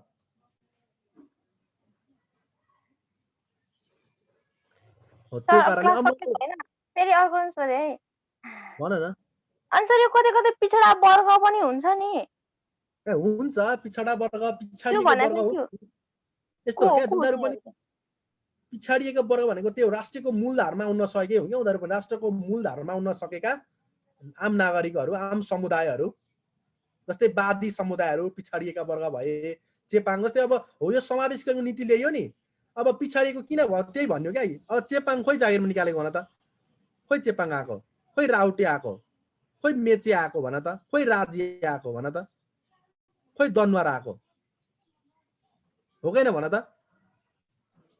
उनीहरू चाहिँ लास्टै पिछाडिएको भयो क्या। लास्टै नै हो, अब पिछडाका वर्ग नै भयो उनीहरू। अब केही गर्दा पनि अहिले तत्कालै समावेशीकरण, यहाँ समावेशीकरणको नीतिको नाममा त्यही हो भने नि, नियरहरू, त्यसपछि राई लिम्बू, अनि गुरुङहरू, अनि अन्य 2-4 जातिले मात्रै चान्स पाएका छन्। अरू भनेको जस्ताको तस्तै छन्। अनि ती भनेको लाइक छेत्री बाहुनसँग पनि कम्पिटिसन गर्न सक्ने मान्छे हुन्, हो कि भन त? हो त्यही हो, तिनीहरू पिछाडिया अल्पसंख्यक भन्छ क्या, पिछाडिएका पिछाडा वर्ग, अल्पसंख्यक, सीमान्तकृत, अति सीमान्तकृत, अनि लोपनमुख होइन, लोपनमुख। सर अनि के रे त्यो छेत्री बाहुनलाई चाहिँ के भन्छ? आदिवासी भन्छ के भन्छ? छेत्री बाहुनलाई चाहिँ के भन्छ?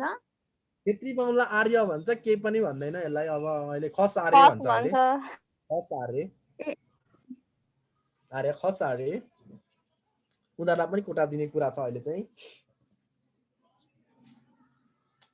ल अनि कसले फाइट गर्छ त? उनीहरू फाइट गर्ने दिने कुरा छ, पारित भइसकेको छ, अब बाँकी आउन मात्रै बाँकी छ संसदबाट। त्यो के रे लोपनमुखको भन्दिन न, त्यो हिजो भन्नुभएको थियो मेचे मात्रै भन्नुभएको थियो अनि अरू छुटेको थियो र हो त सर। अब सबै त्यो मेरा कुराले हाँसु कि बकु भनेछ, मैले मेरा कुराले हाँसु कि बकु भनेर। तिमीले खोजेनौ? मैले भेटिनँ सर, खोजेर नि भेटिनँ। त्यहाँ के गर भने केही गर्नु पर्दैन, नेपालका जात जाति तथा सम्बन्धित टपिक हेर त, नेपालका जात जाति भनेर आफूले खोज्दा झन् भेटिन्छ मजाले, नेपालका जात जाति भनेर टपिक। अनि तिमीहरूसँग उ छ भन त, के अरे नेपाल परिचय भन्ने छ? छैन। एप हो सर यो? छैन त। नेपाल परिचय भनेर पिडिएफ फाइल छ, त्यहाँ गएर हेर, तिम्रो त्यो सबै जात जाति सम्बन्धी त्यहाँ भेटिन्छ, बुझ्यौ? म तिमीलाई लिङ्क पनि पठाइदिउँला नभए। सर पठाइदिनु है सर। त्यहाँ जात जाति सम्बन्धी।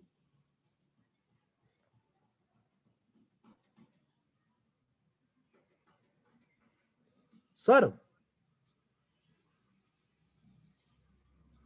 त्यो सर हुनु न?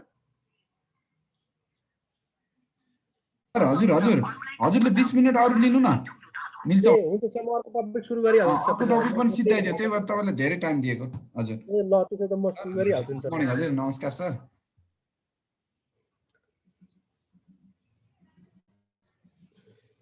अब हाम्रो अर्को टपिक हामी सुरु गरौँ सर। हजुर। के रे त्यो नेपालमा 129 जात जाति छन् अनि त्यसमा 59 आदिवासी जनजाति अनि अरू कुन कुन के पर्छ सर? 59 छेत्री बाहुनहरू, परी फ्री थुप्रो छ नि, 59 जनजाति, परी फ्रीहरू जाति, मगैया जाति, लालकण जाति, 129 जाति हो नि त। थप भएको जाति तिमीलाई थाहा छ? भाइ म यहाँ सेयर मिल्यो भने, सरले मात्रै मिल्दो रहेछ, मैले मिल्दो रहेछ नि त सेयर गर्न गर्थेँ म।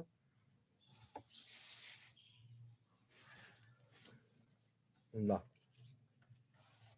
अब हामीलाई केही छ त क्वेसन? भन, अझै पनि क्वेसन छ भने भन भन भन।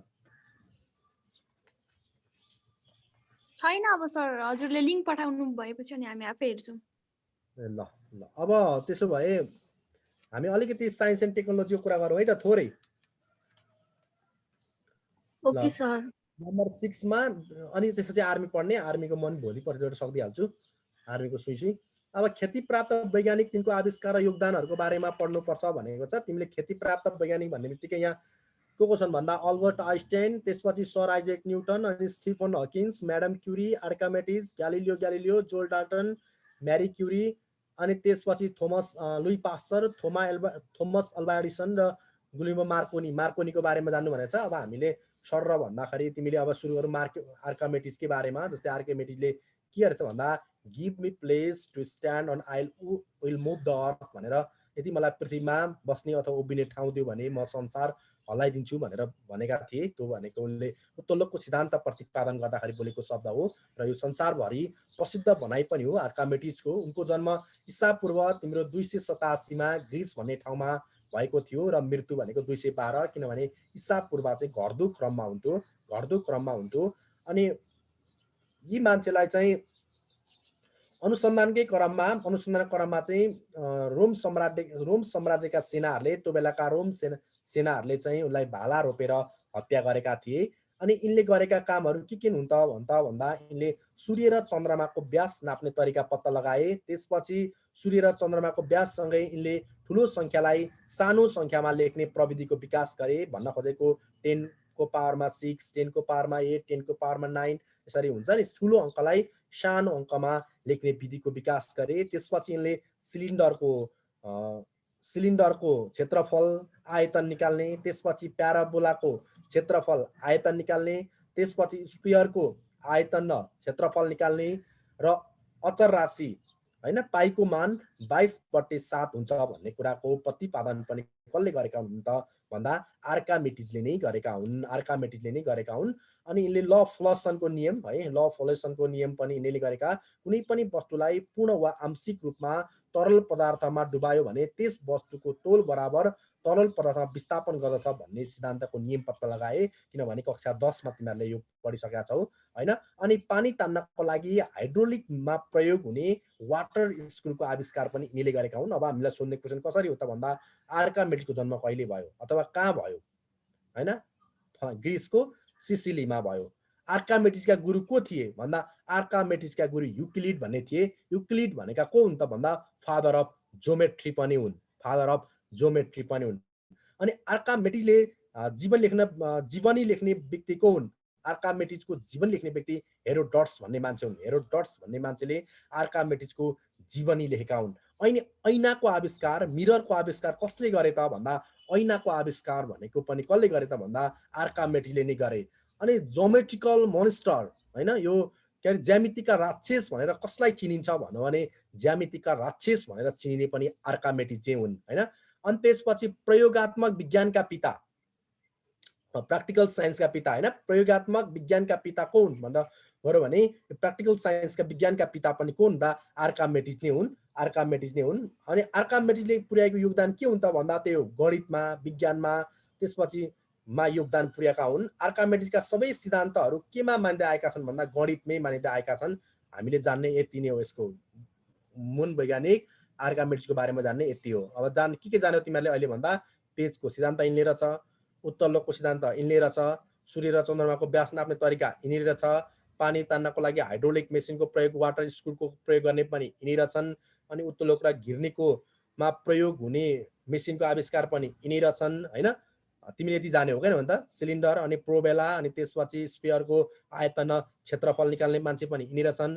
त्यसपछि पाइको मान 22/7 हुन्छ भनेर पत्ता लगाउने पनि यिनी रहेछन्। म तिमीहरूलाई एउटा कुरा सोध्छु है त, आर्कामिटिजको बुबाको नाम के हो भन त?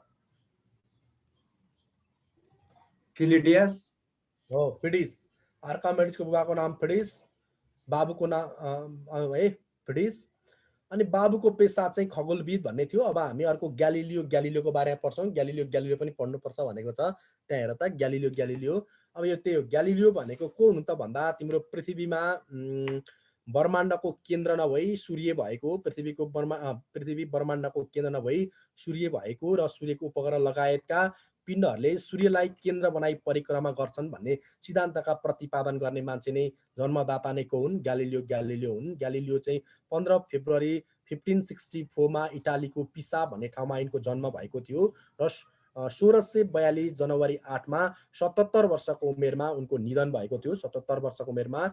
अनि ग्यालिलियोका पुस्तकहरू के हुन् त भन्दा द स्टडी मैसेंजर भन्ने, त्यसपछि डायलग कन्सर्निङ भन्ने, अनि the principle of the world भन्ने बुकहरू, अनि त्यसपछि तिम्रो dialogue concerning the new science भन्ने बुक यिनले प्रतिपादन गरेका हुन्। अनि यिनले भौतिक शास्त्रमा के योगदान दिए त भन्दा यिनले पब्लिक मिटरको आविष्कार गरे, अनि हाइड्रोइलेक्ट्रिक तराजुको आविष्कार गरे, अनि गुरुत्वाकर्षणको प्रवेगको मान 9.8 मिटर पर सेकेन्ड हुन्छ भन्ने कुरा पत्ता लगाए।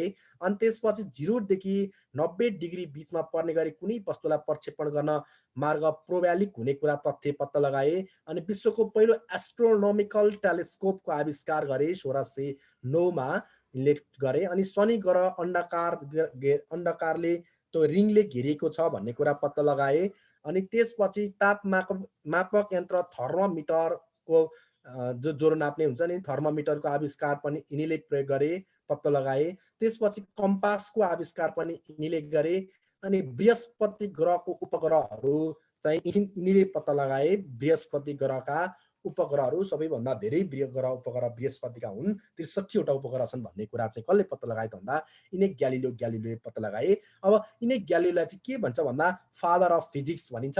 फादर अफ फिजिक्स भनौँ भने Galileo, father of modern physics भनौँ भने सर आइज्याक न्युटन। यो दुईटा तीनटा कुरा चाहिँ चाँडा कुरा भन्छु म, चाँडा कुरा नझुकिने कहिले पनि, तर समय अनुसार क्वेसन चेन्ज गराउँछ। जस्तै फादर अफ साइन्स भनौँ भने Aristotle, father of modern science भनौँ भने अल्बर्ट आइन्स्टाइन।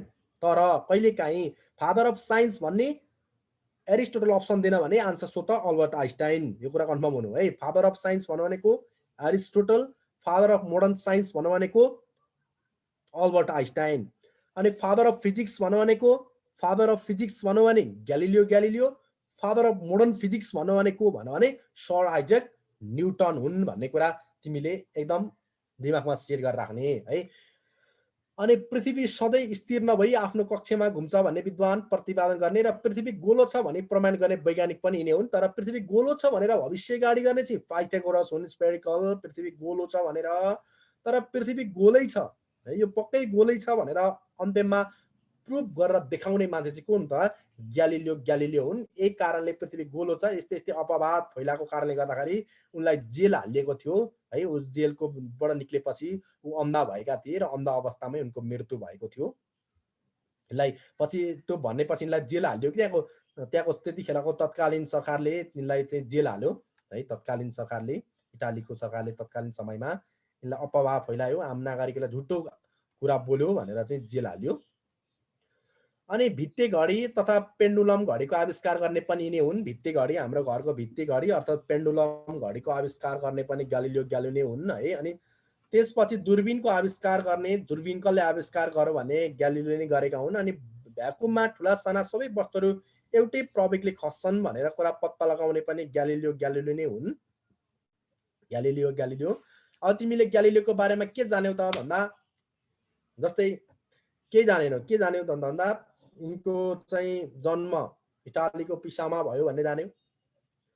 त्यसपछि यिनले पब्लिक मिटरको आविष्कार भन्ने जान्यौ। त्यसपछि हाइड्रोइलेक्ट्रिक तराजुको आविष्कार गरे भन्ने जान्यौ। त्यसपछि गुरुत्व प्रवेगकोमा 9.8 मिटर पर सेकेन्ड हुन्छ भन्ने कुरा पत्ता लगाए भन्ने जान्यौ। अनि त्यसपछि एस्ट्रोनोमिकल टेलिस्कोपको आविष्कार गरे भन्ने थाहा पायो एस्ट्रोनो ग्यालिलियोले। अनि फादर अफ फिजिक्स हुन् भन्ने कुरा थाहा पायो। अनि पृथ्वी गोलो छ भनेर प्रमाणित गर्ने कुरा पनि यिनीले गरेका छन् भन्ने थाहा पायो। त्यसपछि दूरबीनको आविष्कार पनि यिनीले गरेका छन् भन्ने थाहा पायो। अनि तापमापक यन्त्र थर्मोमिटरको आविष्कार यिनले गरेका रहेछन्। त्यसपछि शनि ग्रहमा रिङ छ भन्ने कुरा पत्ता लगाउने पनि यिनै रहेछन्। अनि संसारको शनि बृहस्पति ग्रहका उपग्रहहरू पत्ता लगाउने पनि यिनै रहेछन् भन्ने कुरामा तिमीले थाहा पायो होइन त? यति कुरा थाहा भयो होइन त? यस सर। ल अब त्यसपछि सर आइज्याक न्युटन है। न्युटनको जन्म 1642 डिसेम्बर 25 मा बेलायतमा भएको थियो। उनको मृत्यु 1726 मा मार्च 20 मा भएको थियो है। यी पनि त्यही हो, चर्चित विद्वान। फेरि भनिदिनु न, 84 भन्नको कि कति भन्नको?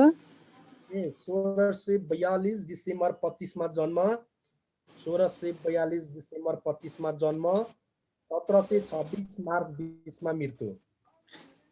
यिनको जन्म बेलायतमा भयो। बेलायतमा, बेलायती वैज्ञानिक हुन् है, बेलायती वैज्ञानिक हुन्।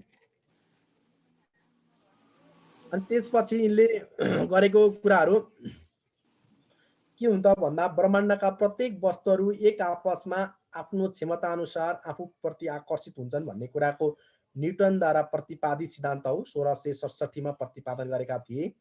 अनि गुरुत्व प्रवेगले गर्दा गुरुत्व बलले गर्दा हुने प्रवेगलाई साधारणतया केले सङ्केत गरिन्छ भन्दा जीले हो। त्यो जी भन्ने शब्दको उच्चारण पहिलोचोटि यिनले गरेका हुन्।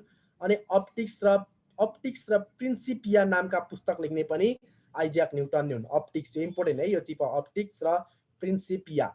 प्रिन्सिपिया यो सोधेको छ, अप्टिक्स र प्रिन्सिपिया है। त्यसपछि 7 रङलाई एउटै अनुपातमा है राख्ने, वृत्तकार रूपमा घुमाउँदाखेरि सेतो रङ देखिने प्रयोग गरिने वैज्ञानिक पनि यिनै हुन्। सेतो रङ देखिन्छ भन्ने तिम्रो आइज्याक न्युटन नै हुन् है। सर फेरि भन्दिनु न एकपल्ट। 7 रङलाई एउटै अनुपातमा क्रमसँग वृत्तकार चक्कामा राखी घुमाउँदा सेतो रङ देखिन प्रयोग गर्ने।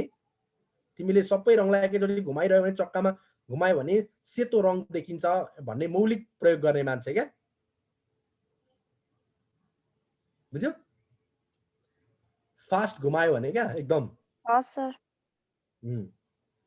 है अनि त्यसपछि यिनको मैले अहिले प्रिन्सिपिया र अप्टिक्स भने त्यो बुक एकदम तिमीहरूले मजाले जान है 1687 मा तिम्रो 1687 मा प्रिन्सिपिया भन्ने बुक आयो अनि अप्टिक्स भने 1704 मा आयो है यो दुईटा जान है यिनको महत्त्वपूर्ण बुक आविष्कार हो यो चाहिँ बुक हो यिनीबाट सबै कुरा व्याख्या भएका छन् अनि त्यसपछि जियोग्राफिकल जेनेटिक्स भन्ने एउटा आयो जियोग्राफी जेनेटिक्स भन्ने एउटा बुक आयो अर्को जेनेटिक्स भन्ने अनि अर्को the chronology of ancient kingdom भन्ने एउटा बुक आयो the chronology of ancient kingdom the system of world भन्ने बुक आयो यिनको है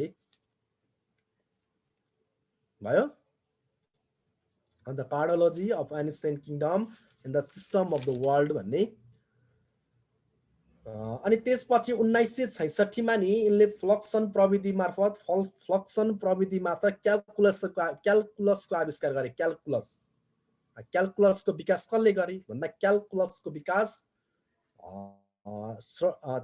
सर आइज्याक न्युटनले गरे अनि त्यसपछि यी चाहिँ तिम्रो त्यहाँको कहिले गरे भन्नुभएको 19 कति भन्नुभएको 1966 मा थ्यांक यू सर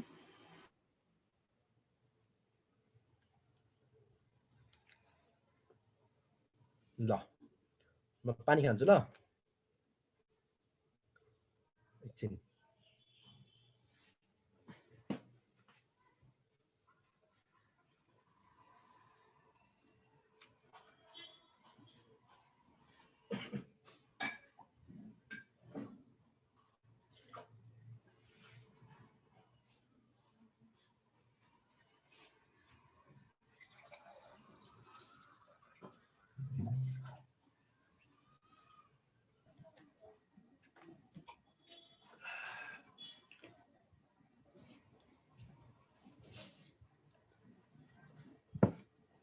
है सर क्याल्कुलस इन्भेन्टर आइज्याक न्युटन भन्नुभएको हैन हो सर डेट चाहिँ कहिले पो भन्नुभयो क्याल्कुलेटर त फेरि पास्कल हो फेरि क्याल्कुलेटर होइन क्याल्कुलस हिसाब हो क्या सर कहिले पो इन्भेन्ट गर्यो भन्नुभयो 1966 अनि सर अनि उता अनि 1600 देखि 1727 सम्म जिउँदा होइन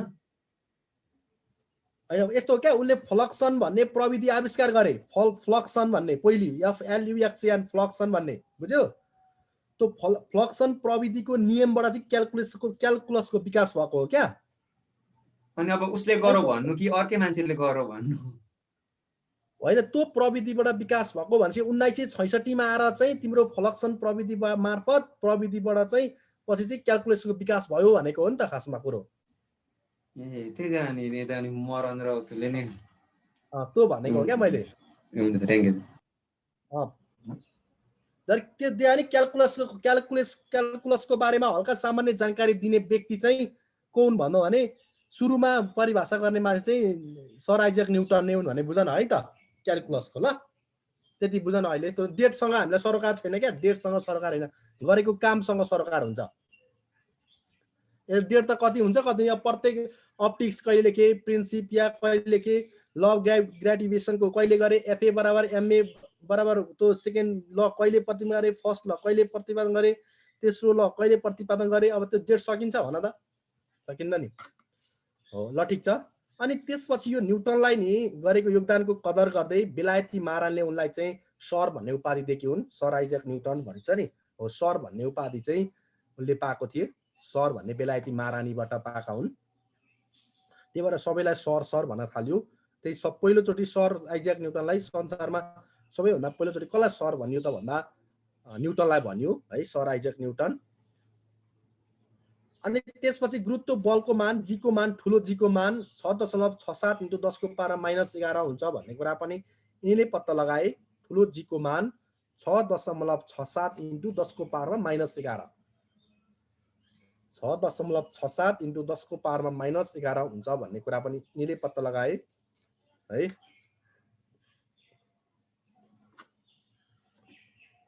अनि चालको नियम चालहरुको नियम पनि कसले पत्ता लगाए त भन्दा चालको नियम पनि यिनले पत्ता लगाए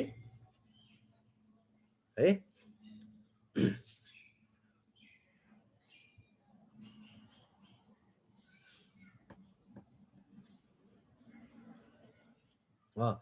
चालको नियम पनि यिनीहरूले पत्ता लगाए। अनि त्यसपछि अर्को हामी अर्को के छ अब यहाँ जोन डाल्टन छ हैन, जोन डाल्टन। ल जोन डाल्टन, अब जोन डाल्टनको बारेमा हामी जानकारी लियौँ।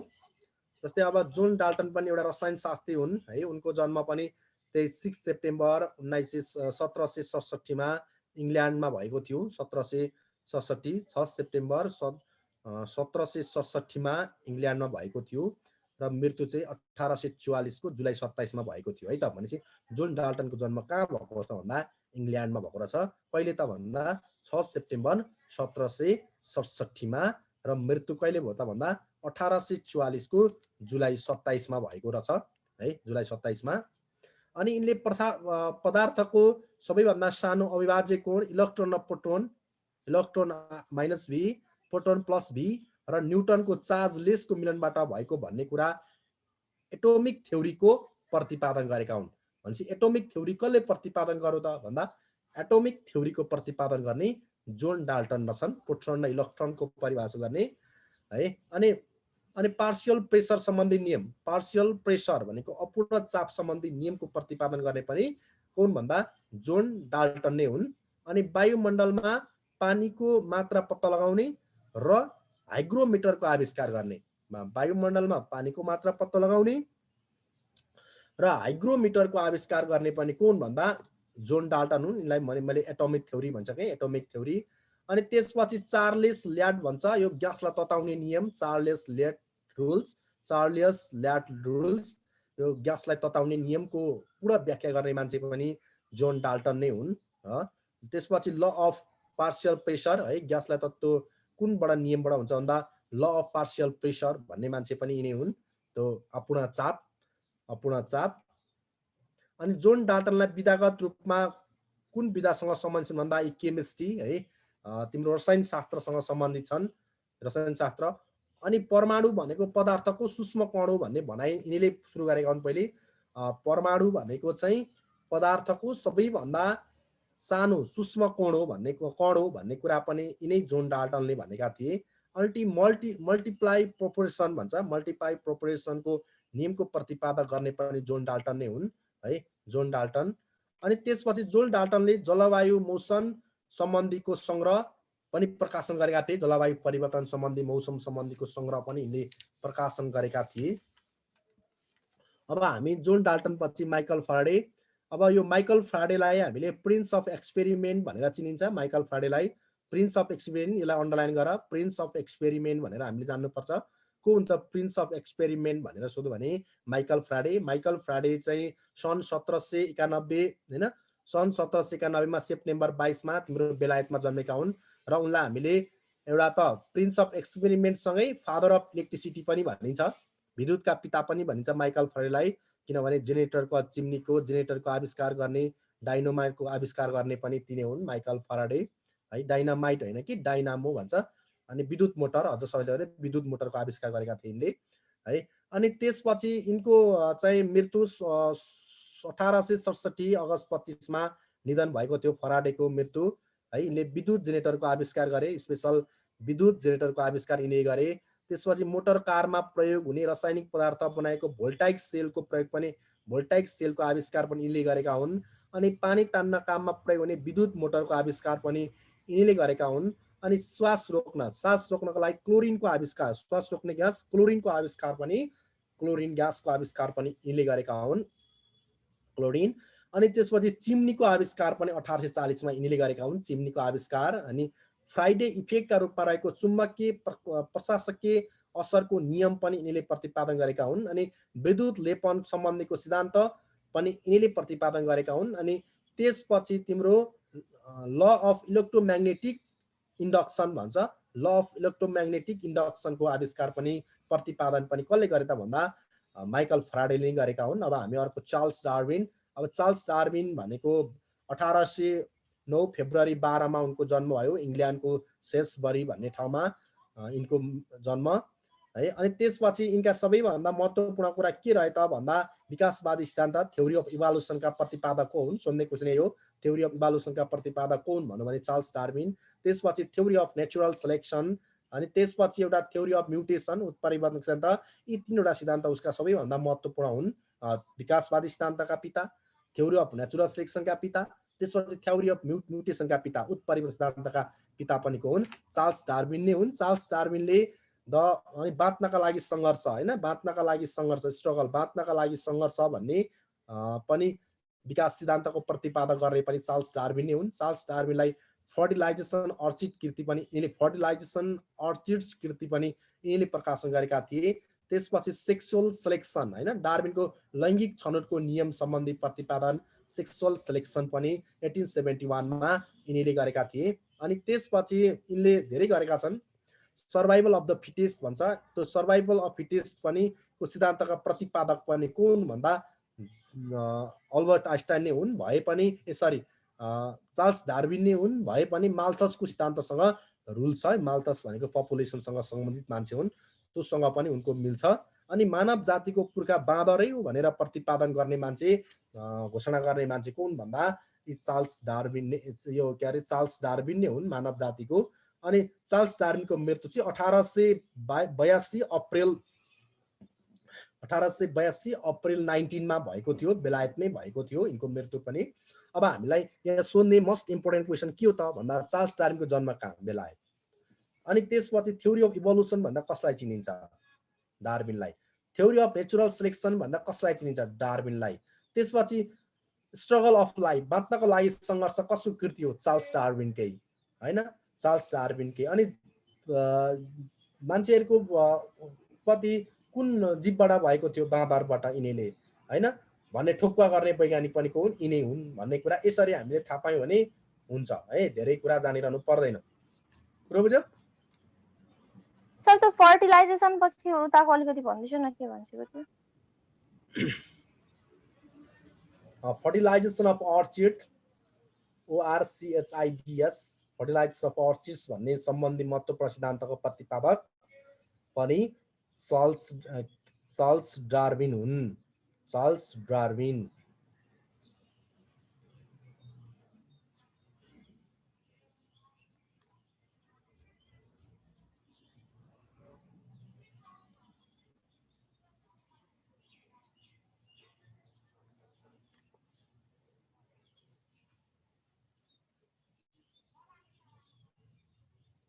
ल अनि त्यसपछि अर्को अल्बर्ट आइन्स्टाइन है। अल्बर्ट आइन्स्टाइन पनि जर्मनीको वुल्फ भन्ने सहरमा यिनको जन्म भयो, तर पढाइ चाहिँ स्विजरल्यान्डमा गरे।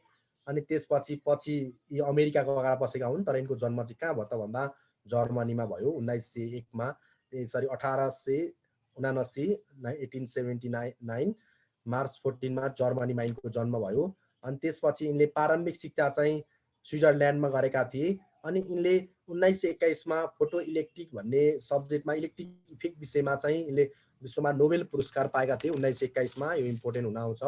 त्यसपछि आइन्स्टाइनको मृत्यु चाहिँ 1955 अप्रिल 18 मा भएको थियो। यिनले 1933 मा जर्मनीको नागरिकता त्याग गरेर अमेरिकी नागरिक बनेका थिए। पछि यिनलाई अमेरिका गइसकेपछि तिम्रो के अरे एटम बम E बराबर mc² बाट तिम्रो एटम बम प्रतिपादन गरेपछि र हिरोसिमा र नागासाकीमा 6 अगस्त र 9 अगस्तमा खसालेको बम द लिटिल बॉय र द फ्याट म्यान बम यिनैले बनाएका खसालिएको थियो अमेरिकाबाट। अमेरिकाले E बराबर mc² बाट प्रतिपादन भएको त्यही बमलाई।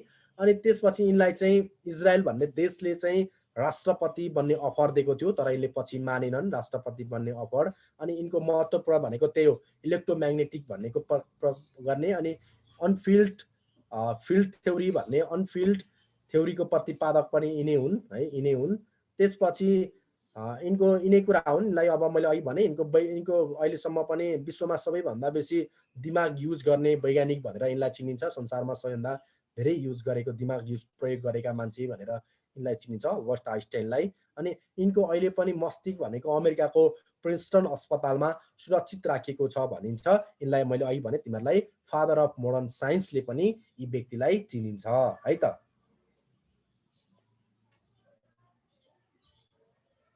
भयो भयो सर। अब म्याडम क्युरी।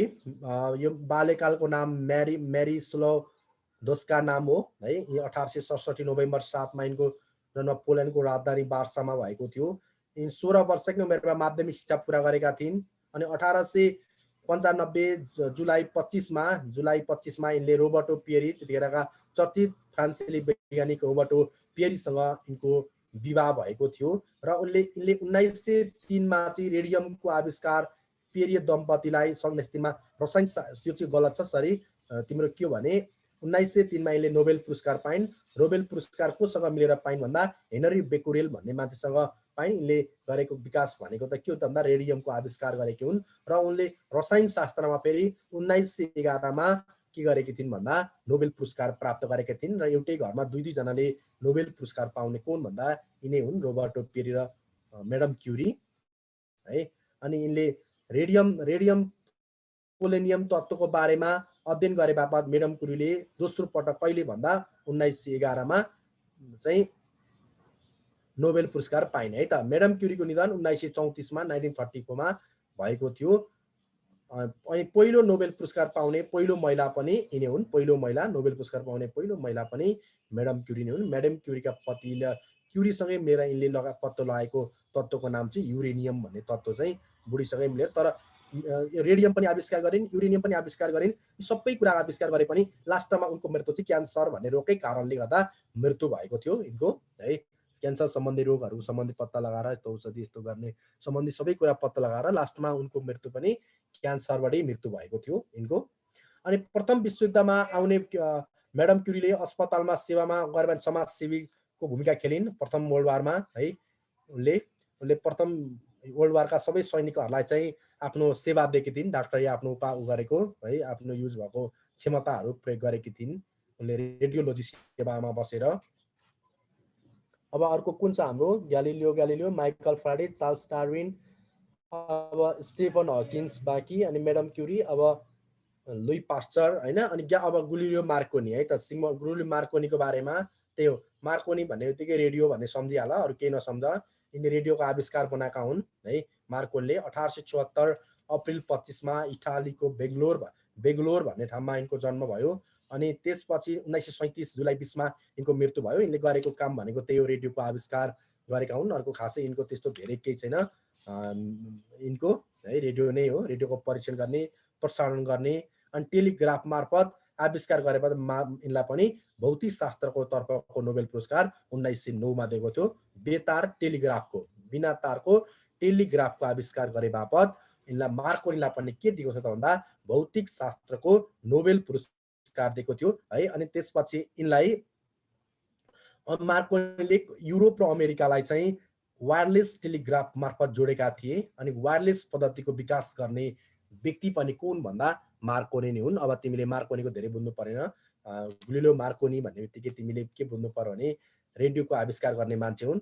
अनि वायरलेस टेलिग्राफी अथवा वायरलेसको आविष्कार गर्ने मान्छे पनि यिनै हुन्। र यिनले भौतिक शास्त्रमा चाहिँ त्यही बेतार टेलिग्राफ वायरलेस टेलिग्राफको आविष्कार गरे बापत यिनलाई 1909 मा चाहिँ नोबेल पुरस्कारबाट विभूषित गरिएको थियो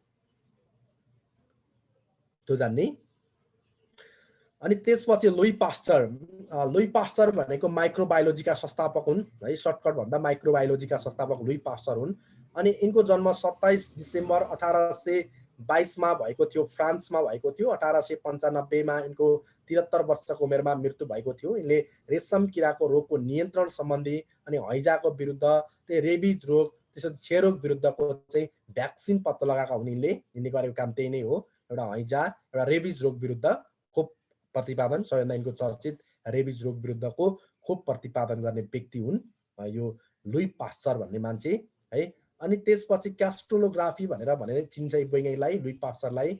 अनि रेबिज रोगको सुईले 1885 मा पत्ता लगाएका थिए 1825 मा।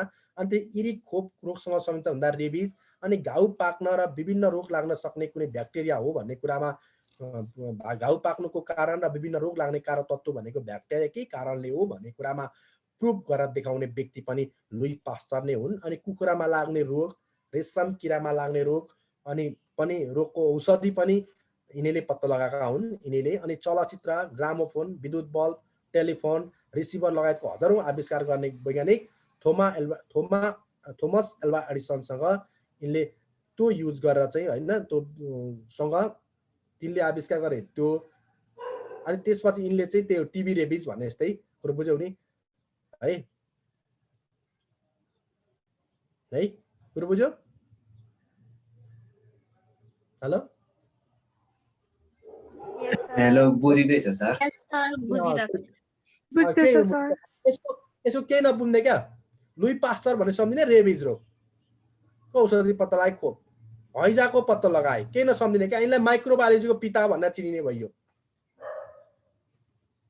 हैन अनि त्यसपछि रेशम किराको बारेमा रेशम खेतीको बारेमा रोग कसरी लाग्छन् कुखुरामा कस्तो रोग लाग्छ हो यस्तो कुराको औषधि पत्ता लगाउने यिनले काम गरेका भन्ने सम्झिने हो क्या अरू केही पनि अनि घाउ कुनै पनि घाउहरू ब्याक्टेरियाका कारणले पाक्छन् है भन्ने कुरामा पनि यी प्रुफ गरेर यिनले देखाएको कुरा हो क्या त्यति मात्रै हो अब त्यसपछि थोमस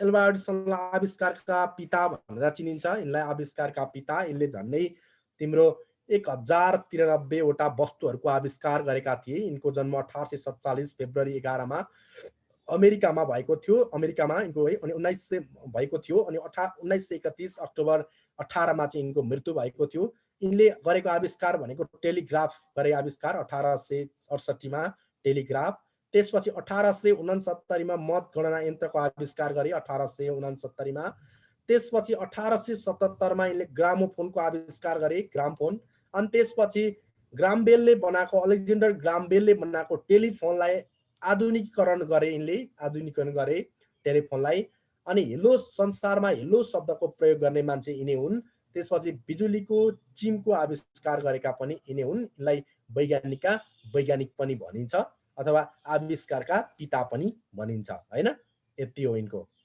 कुरो बुझ्यौ अनि यिनले बनाउँदा अरु पनि छन् अब अरु पनि छन् टेलिफोन त्यसपछि यो तिमीले मिडियोग्राफ चलचित्र क्यामेरा पिक्चर मेसिन हैन लाउड स्पिकर पनि यिनले बनाएको हो नि फेरि लाउड स्पिकरहरु पनि